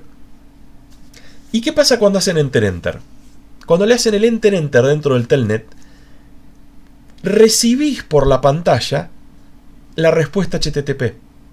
O como dice allí, otra opción es directamente tener el navegador abierto y prender el Wireshark, el programa este que usamos en el Labo para ver el intercambio de mensajes. O también hay algunas extensiones que se le pueden poner al navegador, al Firefox, creo que al Chrome también, que lo que hacen es te dejan ver, en lugar de que el navegador consuma a los mensajes y ves la página web, digamos, si pongo google.com.ar veo el buscador de Google. Si agregamos esas extensiones al navegador, bueno, por ahí ves la página de Google, pero al costadito ves el ida y vuelta de los requerimientos y las respuestas HTTP. Está buenísimo cualquiera de las tres opciones, usar Telnet. Digamos, ahí no va a servir usar SSH, obviamente, ¿no? Consola segura no sirve, tenemos que usar consola insegura. La otra es usar el Wireshark, o la otra es fijarse alguna extensión de navegador. La verdad que, como dice el dicho, los pingos se ven en la cancha, así que la dinámica del protocolo HTTP, en lugar de estar horas y horas viendo las distintas alternativas, si lo ponen a correr uno de estos caminos, toman alguno de estos caminos y navegan un ratito, les va a quedar bastante clara la dinámica de este protocolo. Con esto terminamos lo que sería el planteo básico. Podemos hablar unas palabras de las cuestiones un poco más avanzadas. De hecho, algo que HTTP no contempló son las restricciones de acceso. Es verdad, algo se tuvo en cuenta, pero van a ver que lo vamos a criticar enseguida. Lo que contemplaron es que vos marques en el servidor qué partes son públicas y qué partes son privadas. O mejor dicho, qué partes son públicas y qué partes requieren autorización para ser accedidas. De nuevo, es como muy elemental la manera en que lo encararon, porque bueno, no puedo aplicar lo que decía que acá todos se conocían, estaban en la misma habitación, porque HTTP es un protocolo de la década del 90, no de los 70. Pero la verdad que estaba en pañales la seguridad en redes. La verdad que había mucha tela para cortar todavía. Lo que se hace para acceder a esas áreas en las que hay que presentar credenciales, lo que hay que presentar es nombre de usuario y contraseña. Y recuerden que se trata de un modelo sin estado, o sea, HTTP es sin estado. Es decir, el usuario y la contraseña tiene que estar presente en cada interacción. Eso es lo que les decía que es un poco cuestionable. Para que se entienda, si tenemos que acceder a un documento no público desde un navegador, y ahí tenemos el servidor a la derecha, le requerimos con una solicitud convencional ese documento y nos va a contestar no con un 200OK, nos va a contestar con un 401, que esencialmente significa tenés que presentar credenciales. Para que yo pueda acceder a ese documento, voy a tener que hacer una solicitud convencional con campos adicionales en el encabezamiento. O sea, hago un get, pero además en el encabezamiento de ese requerimiento tengo que poner el campo, authorization, donde vamos a poner las credenciales. Y si esas credenciales están validadas, recién ahora me llega el 200OK. Recién ahora me llega el documento porque, presenté las credenciales correctas. Esto lo deben haber visto alguna vez en alguna página que uno trata de acceder a ese URL y te aparece un pop-up que dice usuario y contraseña.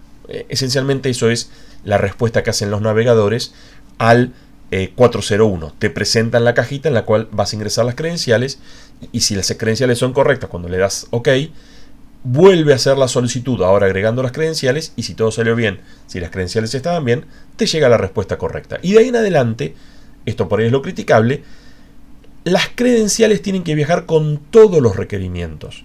¿Y por qué es cuestionable? Bueno, porque incrementa la chance de que esas credenciales sean atrapadas por alguien más que esté, por ejemplo, monitoreando el flujo de información, monitoreando los paquetes que van y que vienen. O sea, alguien más que tenga el Wireshark corriendo, por así decirlo. Ok, ¿Cómo podemos mejorar un poco esto? Aparece la idea de las cookies. Las cookies es un mecanismo relativamente eficaz para contrarrestar la naturaleza sin estado del protocolo HTTP. Si vos no sabés qué pasó antes, se los adelantaba hace un ratito. No hay manera de hacer carritos de compra, tenés que estar enviando todo el tiempo las credenciales, en particular tenés que estar enviando todo el tiempo la contraseña, o sea, todas situaciones cuestionables. ¿Qué hacen las cookies? Bueno, es una idea extremadamente simple. Una cookie significa una galletita. ¿Qué hacen las galletitas? Bueno, son esencialmente un mapeo entre claves y valores. Son solo eso. Hay un patrón, una determinada clave, un keyword, y ese keyword está asociado, ese URL está asociado a un determinado valor. Con solo eso vamos a poder implementar carrito de compras, vamos a poder evitar estar enviando constantemente las credenciales, etcétera, etcétera. Veámoslo en acción. Claro, este mapeo se almacena localmente en alguna carpeta mantenida por el navegador y obviamente también se va a almacenar localmente en el servidor, en el repositorio, en algún lado. ¿Cuáles son los principales componentes? Todo el mundo hace uso de cookies. Google, Facebook, Mercado Libre, la empresa que quieras va a estar haciendo uso de cookies porque es la manera, como decíamos recién, de contrarrestar la naturaleza sin estado del protocolo HTTP. Vamos a involucrar a 4 componentes, decíamos recién. El campo cookie en las respuestas, que va a venir del servidor hacia el cliente. Obviamente hay un campo cookie en las solicitudes, en los requerimientos. Vamos a tener el repositorio local de cookies, esa carpeta en el navegador, y obviamente vamos a tener una base de datos de usuarios, de cookies en el servidor web. Estos son los 4 elementos involucrados. Y para que se entienda realmente, veámoslo con un gráfico. Acá tenemos a la izquierda el cliente, a la derecha el servidor. Esa cosa que en azul, que es como un cilindro, es la base de datos, el database. Y lo que vamos a tener es la carpeta local del lado del cliente. Por ejemplo, en esa carpeta local, recuerden, las cookies son claves y valores. Para la clave eBay está el valor 4321 y nos estamos conectando con otra computadora, no me acuerdo cuál, pero no era eBay. Entonces yo le hago una solicitud convencional. El server se da cuenta que vos no indicaste cookie. O sea, el server se da cuenta que es la primera vez que estás accediendo que ese cliente está accediendo a ese servidor. Entonces el servidor se fija en su base de datos de usuario, te crea un nuevo número de usuario. Bueno, para que sea fácil el ejemplo, le ponemos de número de usuario 1234. ¿Y qué hace el servidor? Al contestarte a tu solicitud convencional, te dice: toma, acá tenés el documento que me pediste, pero además, en el encabezamiento de la respuesta te dice set cookie. Graba la cookie 1234. O sea, te da el valor de la cookie. Y una cookie era un par, keyword y valor. Si me está dando el valor, ¿cuál va a ser el keyword? Bueno, ok, no me acuerdo del ejemplo. El ejemplo es que estamos entrando a Amazon. El keyword va a ser justamente el URL al que estamos entrando. El valor va a ser lo que el server te diga. Ahí se hace el mapeo, por así decir, entre cada una de las cookies que tenés en tu repositorio local y los distintos servidores. Bueno, ¿y cómo sigue la cosa? La idea es que de ahí en adelante, cuando hagas una solicitud, indiques, de hecho lo hace automáticamente el cliente, el navegador, va a indicar la cookie que tiene su repositorio local. Y cuando eso suceda, del lado del servidor, ¿qué va a poder hacer el servidor? Y el servidor, fíjense, ya está en condiciones de distinguir aquel cliente que es la primera vez que se conecta de uno que ya se había conectado alguna vez y está volviendo, ¿sí? ¿Qué está permitiéndole hacer la cookie? Tener estado.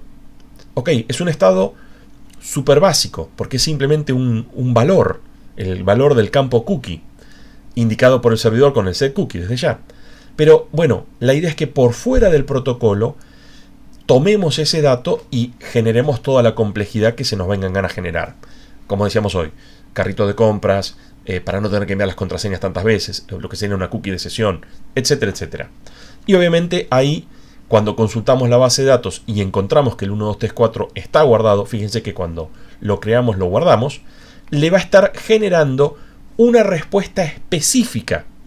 Desde ya, en un documento 200 OK, en una respuesta convencional, le va a estar generando una respuesta particular en función del número de usuarios suministrado.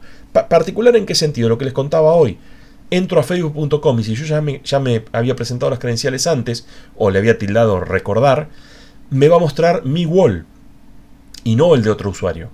¿Cómo sabe diferenciarlo? Por el número de cookie presentado, tan simple como eso. Es decir, tiempo después, una semana después, ahí tenemos mi repositorio de cookies que sigue teniendo la cookie 1234 de Amazon. Cuando pido indicando la cookie 1234, sigo recibiendo la respuesta acomodada, adaptada a lo que ese usuario necesita o lo que ese usuario tenía en su, bueno, en este caso era Amazon, una vez que estaba logueado a su cuenta de Amazon. Ok, podemos hablar de ventajas y desventajas de utilizar cookies. Una de las ventajas, decíamos, no va a posibilitar nuevos modelos de autorización. ¿Por qué? Y la idea es la siguiente. Vos presentás las credenciales una vez y el servidor te da una determinada cookie con un cierto número que va a valer por X tiempo. Es lo que llamamos una cookie de sesión. Entonces, en las siguientes interacciones vos solamente presentás la cookie de sesión y su valor, que fue aleatorio, fue generado en el momento, por lo que dure esa interacción, no sé, un X tiempo, es equivalente a haber presentado correctamente las credenciales. Pero con una ventaja, que las credenciales valen hasta que cambies la contraseña. La cookie de sesión vale, como decíamos recién, por un X tiempo. Si vos te haces de la cookie de sesión de otro usuario y tratás de usarla al día siguiente, esa cookie de sesión ya expiró. Sí, entonces típicamente, o si el usuario hace logout, la cookie de sesión en el momento de hacer logout expira. O sea, la verdad que es muy interesante. Como siempre digo, el cielo es el límite, o nuestra imaginación es el límite de lo que podemos implementar haciendo uso de esta funcionalidad. Desde ya, carritos de compras, recomendaciones personalizadas, propagandas personalizadas. Vieron la típica, ¿no? Uno escribe en un chat de WhatsApp: uy, qué ganas de comprarme una cortadora de césped, y media hora después en Facebook te aparece cortadoras de césped a precio barato. Bueno, por ahí me estoy adelantando y estoy hablando de las desventajas. Terminemos las ventajas primero. Ok, el estado de una sesión. Se puede utilizar una cookie también para almacenar qué mensajes viste, qué mensajes no viste. Bueno, carrito de compras, ¿no? Lo que uno está haciendo, la interacción del momento, se puede ir almacenando en la sesión, en la cookie de sesión, y bueno, todo eso se almacena en el disco rígido del servidor. No hace falta estar enviándolo en cada requerimiento, quiero decir. Pero desde ya, no todo lo que brilla es oro, algo le vamos a poder cuestionar. Y la primera pregunta, bueno, o la pregunta del millón, es que resulta extremadamente difícil evitar que los servidores sepan más de la cuenta de nosotros. ¿Por qué? Y porque a la primera interacción que tenés con el servidor te mete una cookie, y de ahí en adelante toda interacción ulterior va a estar perfectamente identificada. Te hayas o no identificado con usuario y contraseña. Si vos no te identificaste, el servidor por lo menos se va a acordar tu número de IP y va a saber en qué momento estuviste, cuándo no estuviste, qué hiciste, qué no hiciste. Y uno dice, bueno, por suerte son muchos servidores y los servidores no comparten información entre sí. Bueno, lamentablemente casi todos los servidores comparten información entre sí. ¿Cómo? Claro, casi todos los servidores de páginas web tienen ¿qué cosa? O tienen un píxel de esos que sirven para hacer las estadísticas, o tienen AdSense, tienen las propagandas de Google, o tienen... siempre uno está agregando allí... pucha, creo que lo teníamos acá anotado. Sí, esta es la pregunta del millón. ¿Es realmente gratis Google? ¿Es realmente gratis Facebook? ¿Es gratis WhatsApp? Bueno, Facebook. Y la respuesta es no. La respuesta es no. Ahora, me tengo que poner el gorrito de aluminio y no usar nunca más Google, no usar nunca más Facebook. No, tampoco, porque hay que vivir en el siglo XXI. Ahora, no seamos ingenuos. No nos sorprendamos cuando en Facebook te ponen la propaganda de la cortadora de césped si vos acabas de mandarle, no sé, a tu pareja: che, tendríamos que comprar una cortadora de césped, y acto seguido te aparece. Si le preguntás bueno, en este caso a Mark Zuckerberg, el dueño de Facebook, él te va a decir que te hace en lugar de recomendarte comprar, no sé, una tijera, un destornillador que por ahí no necesitas, te recomienda lo que justo necesitabas. O sea, él te lo vende el famoso "It's not a bug, it's a feature". No es un error, es una característica positiva de nuestro servicio. Bueno, hay que saber que esto es así y nada, vivir con esto, ¿no? Nos ponemos un ratito el sombrero de aluminio, después te lo sacás y lo guardas en el cajón de la mesita de luz. Nos queda hablar dos palabras como para ir terminando de el desempeño. Y vimos que el estándar 1.1 de HTTP mejoró notablemente el desempeño, sobre todo al adoptar el estilo de conexión persistente con solapamiento, con pipeline. Bueno, ¿podremos optimizar ese 2 RTT más la transferencia del objeto? Es lo mínimo, ¿no? Tenemos un RTT para establecimiento de conexión, un RTT para el requerimiento y la respuesta, más lo que tarde la transferencia del objeto. Bueno, la verdad que sí.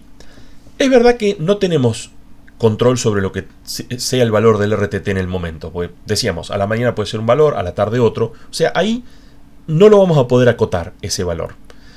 Porque por ahí uno dice, ¿sabes qué? Si yo quiero leer la página web, pero a las 4 de la mañana ando más rápido. A las 4 de la mañana estoy durmiendo. O sea, no, en algún punto al RTT decir, bueno, muy lindo que a las 2 de la mañana sea veloz, pero ahora quiero estar durmiendo, no quiero estar bajando la información. Lo que sí podemos achicar es algo que aparentemente el protocolo HTTP no puede resolver, que es el retardo, el tiempo que nos insume la transferencia del objeto en sí. ¿De qué manera? Bueno, la idea sería, tal vez con una página web muy accedida, me viene a la mente enseguida, no sé, el diario, si es que uno todavía lee el diario.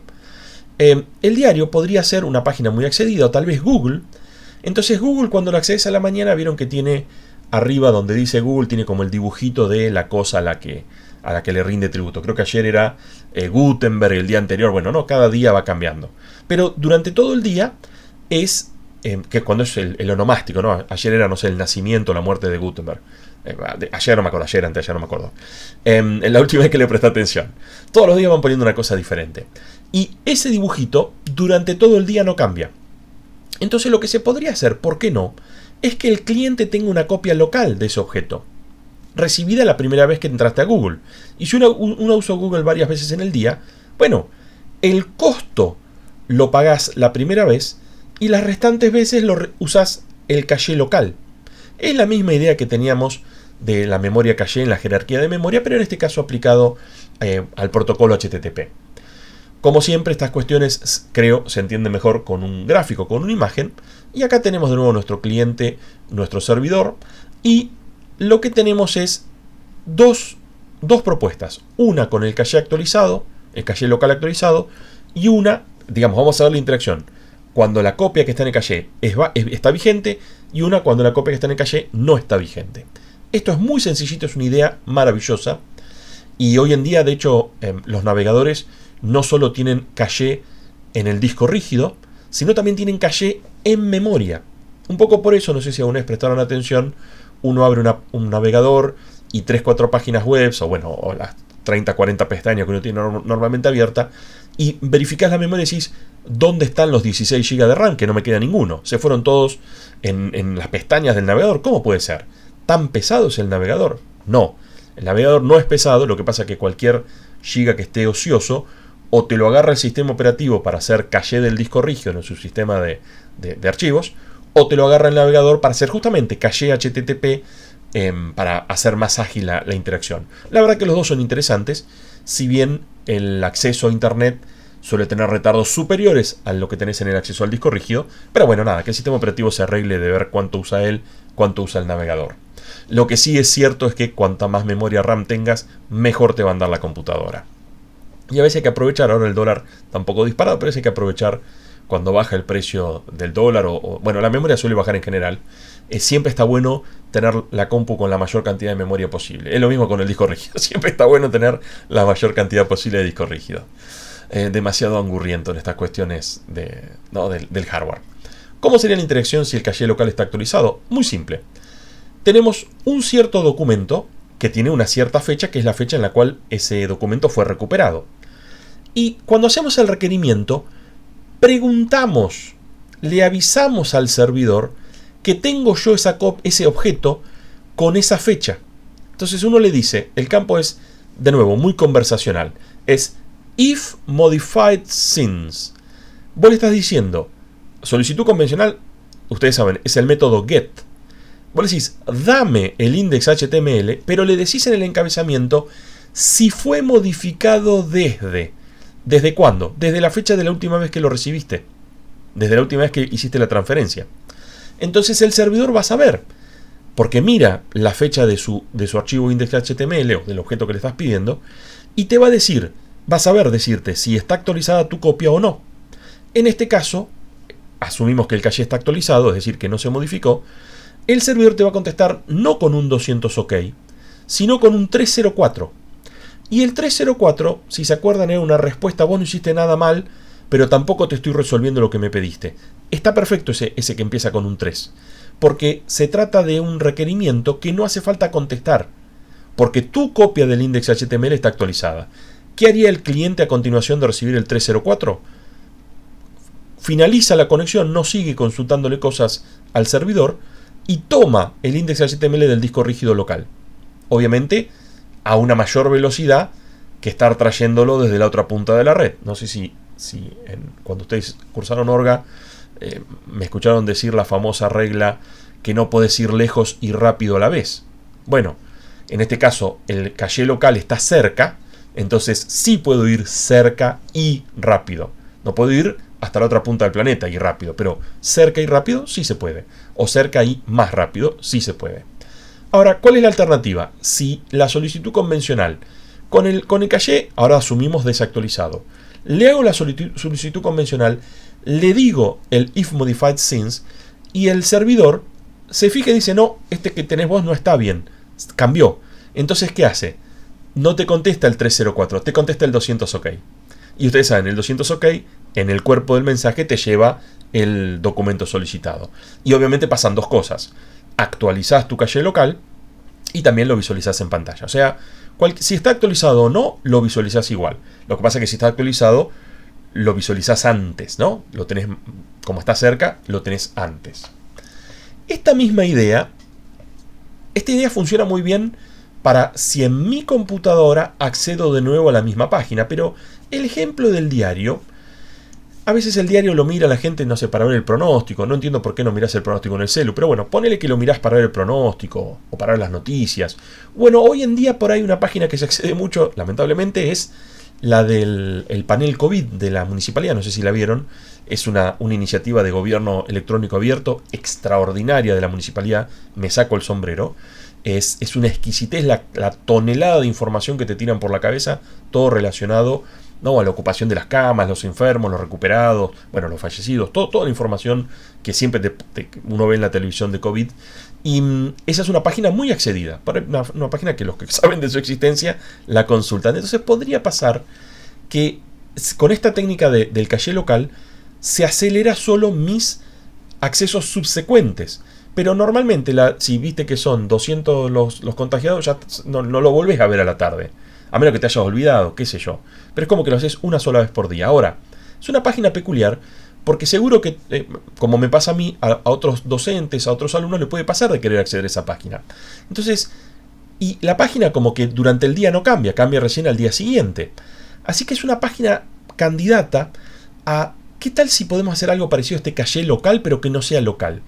Más bien que sea como un caché, bueno, local, pero a toda la red. No solamente a todo el departamento, no solamente a la computadora de mi oficina. Bueno, se puede. Eso se lo denomina vulgarmente servidor proxy, y más recientemente se lo denomina web caché, que está bien. Es como el caché, pero de toda la web y no solamente de una computadora o de un navegador. Es en esencia una generalización de la idea de recién, pero no a un solo navegador de una computadora, sino a toda una red local. Esto andaría perfecto para el ejemplo que les contaba recién de la página de los datos del COVID. ¿Cuál es la idea? La idea es poder satisfacer la mayor cantidad de requerimientos directamente desde esa copia local, sin tener que acceder a los servidores en Internet.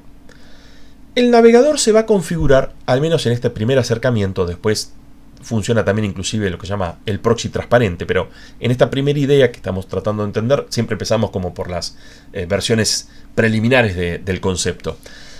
Configuraríamos al navegador para que los requerimientos los mande al servidor proxy, en lugar de enviarlos directamente a la red. ¿Por qué? Bueno, porque queremos como concentrar en el servidor proxy todos los requerimientos para que después lo que sería el caché local del servidor proxy, que es lo que estamos armando justamente, pueda resolver los requerimientos en común a múltiples oficinas, a múltiples computadoras. Entonces, yo me voy a conectar, en lugar de conectarme con la página de la municipalidad, me conecto con el proxy desde mi oficina. Y el proxy, bueno, vemos qué hace el proxy. O me resuelve el pedido de manera local, o es él, si es la primera vez que lo estamos haciendo, es él el que se comunica con el servidor de la municipalidad. La idea sería justamente, si están presentes en el caché, me los manda. Si no están en el caché, bueno, el servidor proxy, por eso la idea de proxy, es un intermediario, es él el que lo toma de internet, es él el que guarda una copia actualizada y también me lo envía a mí. En mi caso no ganamos nada, de hecho al poner un intermediario, si se quiere, hasta fue más lento, pero los requerimientos subsecuentes, esos sí, van a ser resueltos a mayor velocidad. Bueno, si lo pensamos, el servidor proxy tiene que actuar como cliente y servidor a la vez. Desde ya, tiene que ser servidor para recibir el requerimiento mío y tiene que ser cliente para, por ejemplo, traer el dato cuando no lo tiene actualizado. ¿Qué va a hacer el proxy? El proxy la tiene un poquito más complicada que el caché local.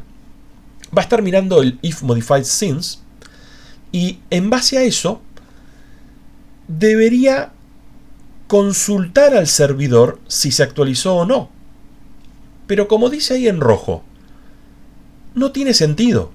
¿Me siguen? El cliente le pide al proxy y le dice, mira, yo la página la tengo en mi copia local, porque está en paralelo, ¿no? El proxy con el caché local. El cliente le va a decir, lo tengo, la última vez que lo modificaron fue esta fecha. Y el proxy no va a poder contestar a ese if modified since, porque no es él el que tiene la copia actualizada. El que le va a tener la copia actualizada o no es el servidor real. Él está en el medio, es un intermediario. Y como digo allí, a ver si se entiende.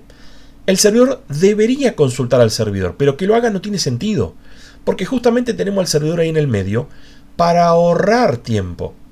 Si hacemos todo lo mismo que hacíamos antes y además tenemos el retardo o el costo del servidor proxy en sí, no ganamos nada. Entonces lo que se suele hacer, o la solución que se implementa hoy en día, es hacer uso de una forma de heurística. Es decir, una regla del pulgar, algo que normalmente funciona pero a veces puede fallar. No está garantizado que funciona siempre. Normalmente funciona en un 99,9% de los casos, pero a veces falla. Puede fallar, como diría Tusam. Entonces, la heurística se va a usar para decidir si la copia del servidor proxy está o no actualizada, en principio sin consultar al servidor. Después hay un montón de optimizaciones que se pueden implementar y hacer que, por ejemplo, el servidor proxy valide los documentos que tiene en su caché local mientras nadie se lo pida. Se puede configurar de esa manera. Hay un montón de opciones a explorar como optimizaciones. Pero como les contaba hoy, vayamos explorando la básica. Y la pregunta del millón, la pregunta que se impone, es que ese servidor proxy es ni más ni menos que una computadora. O sea, tenemos que abocar una computadora extra para ver si le bajamos el retardo, los tiempos de respuesta a los usuarios de mi red local. Ahora, un análisis válido es ver costo-beneficio. Beneficio, quizás le bajo el tiempo a los usuarios. Costo, debo comprar esa computadora y mantenerla actualizada. No es gratis mantener actualizada una computadora. Va a haber un administrador que va a perder tiempo pasándole los parches al Windows o actualizando el Linux. Digamos, no es gratis. A veces los empleadores piensan que uno chasca los dedos y ya se hicieron las cosas, pero lleva su tiempo. Entonces, la pregunta del millón es, ¿vale la pena asignar recursos, de nuevo, de hardware y recursos humanos para mantener ese hardware funcionando? Mejor dicho, de hardware, de software que va a correr sobre ese hardware y recursos humanos que van a mantener configurados el software que corre sobre ese hardware. O sea, esos tres costos hay que considerar. ¿Vale la pena asignarlos? ¿Qué beneficios podemos tener? Podríamos reducir el tiempo de respuesta, el tiempo paré, digamos, el UX de los usuarios mejoraría. Y es verdad que también podemos bajar la ocupación del enlace que conecta a esa red local con Internet. Y es verdad que la presencia de, si hay servidores proxy, esto es un beneficio más sutil, pero también es beneficio. El hecho de que todos tienen no solo caché local, sino además también servidores proxy, de alguna manera hace que haya una red de distribución de contenidos. Puede haber un servidor web muy precario que con que conteste una sola vez, por ejemplo, los proveedores de Internet suelen tener web cachés. Entonces, con que un servidor muy precario le haya contestado una sola vez a uno de estos web cachés, luego los miles de usuarios de ese proveedor de Internet, en lugar de castigar al servidor precario, reciben la respuesta en base al servidor proxy. O sea, hay una especie de distribución de sobrecarga de ese punto único, ¿no? De ese cuello de botella que es el servidor, en arquitectura cliente-servidor. Hay como una distribución de esa responsabilidad entre múltiples servidores proxy, que puede redundar en un funcionamiento, digamos, redunda en un funcionamiento, porque si decimos que es un servidor precario y lo castigamos de todo lado del planeta, ese servidor va a colapsar. O sea, no solo hablamos, antes decíamos bajábamos el tiempo de respuesta, ahora logramos que ande. Si no hubiera tantos servidores proxies, ese propio servidor precario colapsaría. Pero como a los autores no les gusta decir que el blanco es blanco porque se ve que es blanco, sino les gusta demostrar que es blanco, bueno, vamos a hacer un pequeño experimento. Tal vez están un poco desactualizados los valores, porque que una red local voluminosa se conecte con un enlace de 10 megas es un poquito amarrete, pero no lo quise cambiar para no tener que rehacer las cuentas. Tenemos este escenario. Tenemos 150 pedidos por unidad de tiempo, 150 pedidos por segundo, trayendo, es verdad que el HTML de 100K sería voluminoso, pero una foto de 100K sería muy pequeña. Entonces, en promedio, tal vez el HTML tiene 20-30K y quizás las fotos o los fondos de las páginas web tienen más de 100K. Hicimos un promedio de 100K. Y, de nuevo, este RTT la verdad es elevado, pero me va a hacer fácil las cuentas. Asumimos que a cualquier servidor de los que estamos accediendo, esos 150 pedidos no van todos al mismo servidor, porque bueno, uno está viendo Facebook, el otro está viendo Google, el otro está viendo YouTube. Entonces asumimos, estandarizamos que el RTT a cualquier servidor son 2 segundos. De nuevo, es un ejemplo traído de los pelos, pero fijamos los parámetros para ver si realmente el rol del servidor proxy nos simplifica o no, nos ayuda o no. En este escenario, fíjense que la utilización de la red local, no lo dije, la red local es de 1 GB, el enlace, la conexión a internet es de 10 megas y decíamos 2 segundos a cualquier RTT, a cualquier servidor. La LAN está muy descansada. Fíjense que de 1 GB estamos ocupando... me olvidé mencionarles. Aquí tenemos la B larga minúscula. ¿Por qué? Bueno, porque aquí también son B larga minúscula, o sea, son bits. En realidad no son 100 kilobytes, son 100 kilobits. O sea, estamos hablando de una página web de 10 KB por ahí. Y de nuevo, era el promedio, ¿no? Porque posiblemente el HTML sea más pequeño y las fotos o las barras o los gráficos sean un poquito más pesados, o los videos sean un poquito más pesados. ¿Por qué decimos que la utilización de la LAN está en 1.5? Bueno, es el producto. 100K por 150 me da 15 megas. 15 megas de una red de 1000 megas, de 1 giga, es 1,5%. O sea, la red local está muy ociosa, no tiene ningún problema. Sin embargo, 15 megas a un enlace de 10 megas lo tienen al 150 de saturación. No, 15 sobre 100 es 150. Bueno, obviamente la utilización no va a pasar de 100, llega hasta 100, pero recuerden qué pasaba cuando un enlace estaba saturado. Es más, ¿qué pasaba acá, en el router, que es el que después encara ese enlace saturado? A este router se le va a llenar el buffer. ¿Por qué? Porque no da tiempo. Llegan los paquetes a 15 megas por segundo, te los sacas de encima a 10 megas por segundo. O sea, en algún momento el buffer de este router se va a saturar, y cuando el router se saturaba, ¿qué pasaba? Aparecían las pérdidas. Entonces, el retardo, absolutamente inaceptable, es 2 segundos el retardo de ir a buscar algo en internet, el RTT en internet, más minutos, porque vamos a tener pérdidas y tener que esperar que lo que llegó antes que nosotros sea resuelto, producto de que está totalmente saturado el enlace, y milisegundos al atravesar la LAN porque decíamos que está muy holgada, muy ociosa. Ok, esta situación es inaceptable, hay que resolverla. Y la verdad que hay múltiples formas de resolverla. Una manera sería, ¿por qué no?, pagar un enlace de 100 megas. Ahí dice a un alto costo. Hoy en día 100 megas por ahí no es tan alto el costo, pero si quieren, en lugar de un alto, digamos, a un mayor costo. ¿Y qué pasa si pasamos a 100 megas el enlace? De nuevo, con ese mayor costo. Vamos a tener que la utilización de la LAN no cambia. Vamos a tener que la utilización del enlace sí cambia, porque es lo que agrandamos. De estar al 150, al 100%, ahora está al 15%, y logramos que la cosa, el UX, mejore. El retardo del RTT eran 2 segundos, pero luego el uso del enlace, que ahora está más ocioso, ocupa milisegundos. El uso de la red local, que sigue igual de ociosa, ocupa milisegundos. O sea, la verdad, mejoró, pero bueno, a un mayor costo mensual de conexión a internet. ¿Qué tal si exploramos la alternativa de hacer uso de un servidor proxy? Acá está la alternativa. Fíjense que tenemos, aquí agregamos a nuestra red el servidor proxy. Recuerden que esto un costo va a tener. Ya que este servidor hay que ponerle un software. O sea, primero hay que comprar el hardware, luego ponerle un software y hacer que nuestro administrador de sistemas configure ese software. ¿Y mejora o no? Bueno, la verdad que mejora y mucho. Porque en el ejemplo anterior teníamos 2 segundos más algunos milisegundos más algunos milisegundos. Y miren aquí, tenemos con un hit rate del 40%, ¿qué sería esto del hit rate del 40%?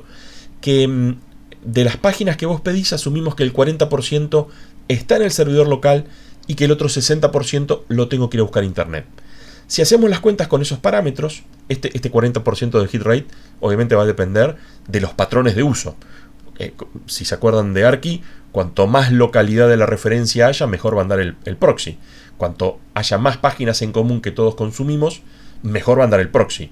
Si cada uno tiene uno fanático de Boca, el otro es de River y el otro es, no sé, de disfrazarse de osito, son páginas web distintas, quiero decir, ahí, bueno, hit rate nos va a bajar. Pero este hit rate de 40, la verdad que es un hit rate conservador. No estoy poniendo 99,9 de hit rate, que normalmente va a ser más elevado, pero con 40 me alcanza.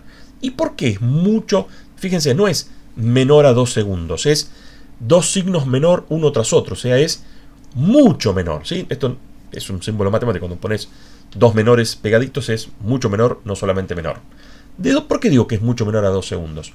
Bueno, porque el 40% de los requerimientos no salen a internet, son los que tienen hit.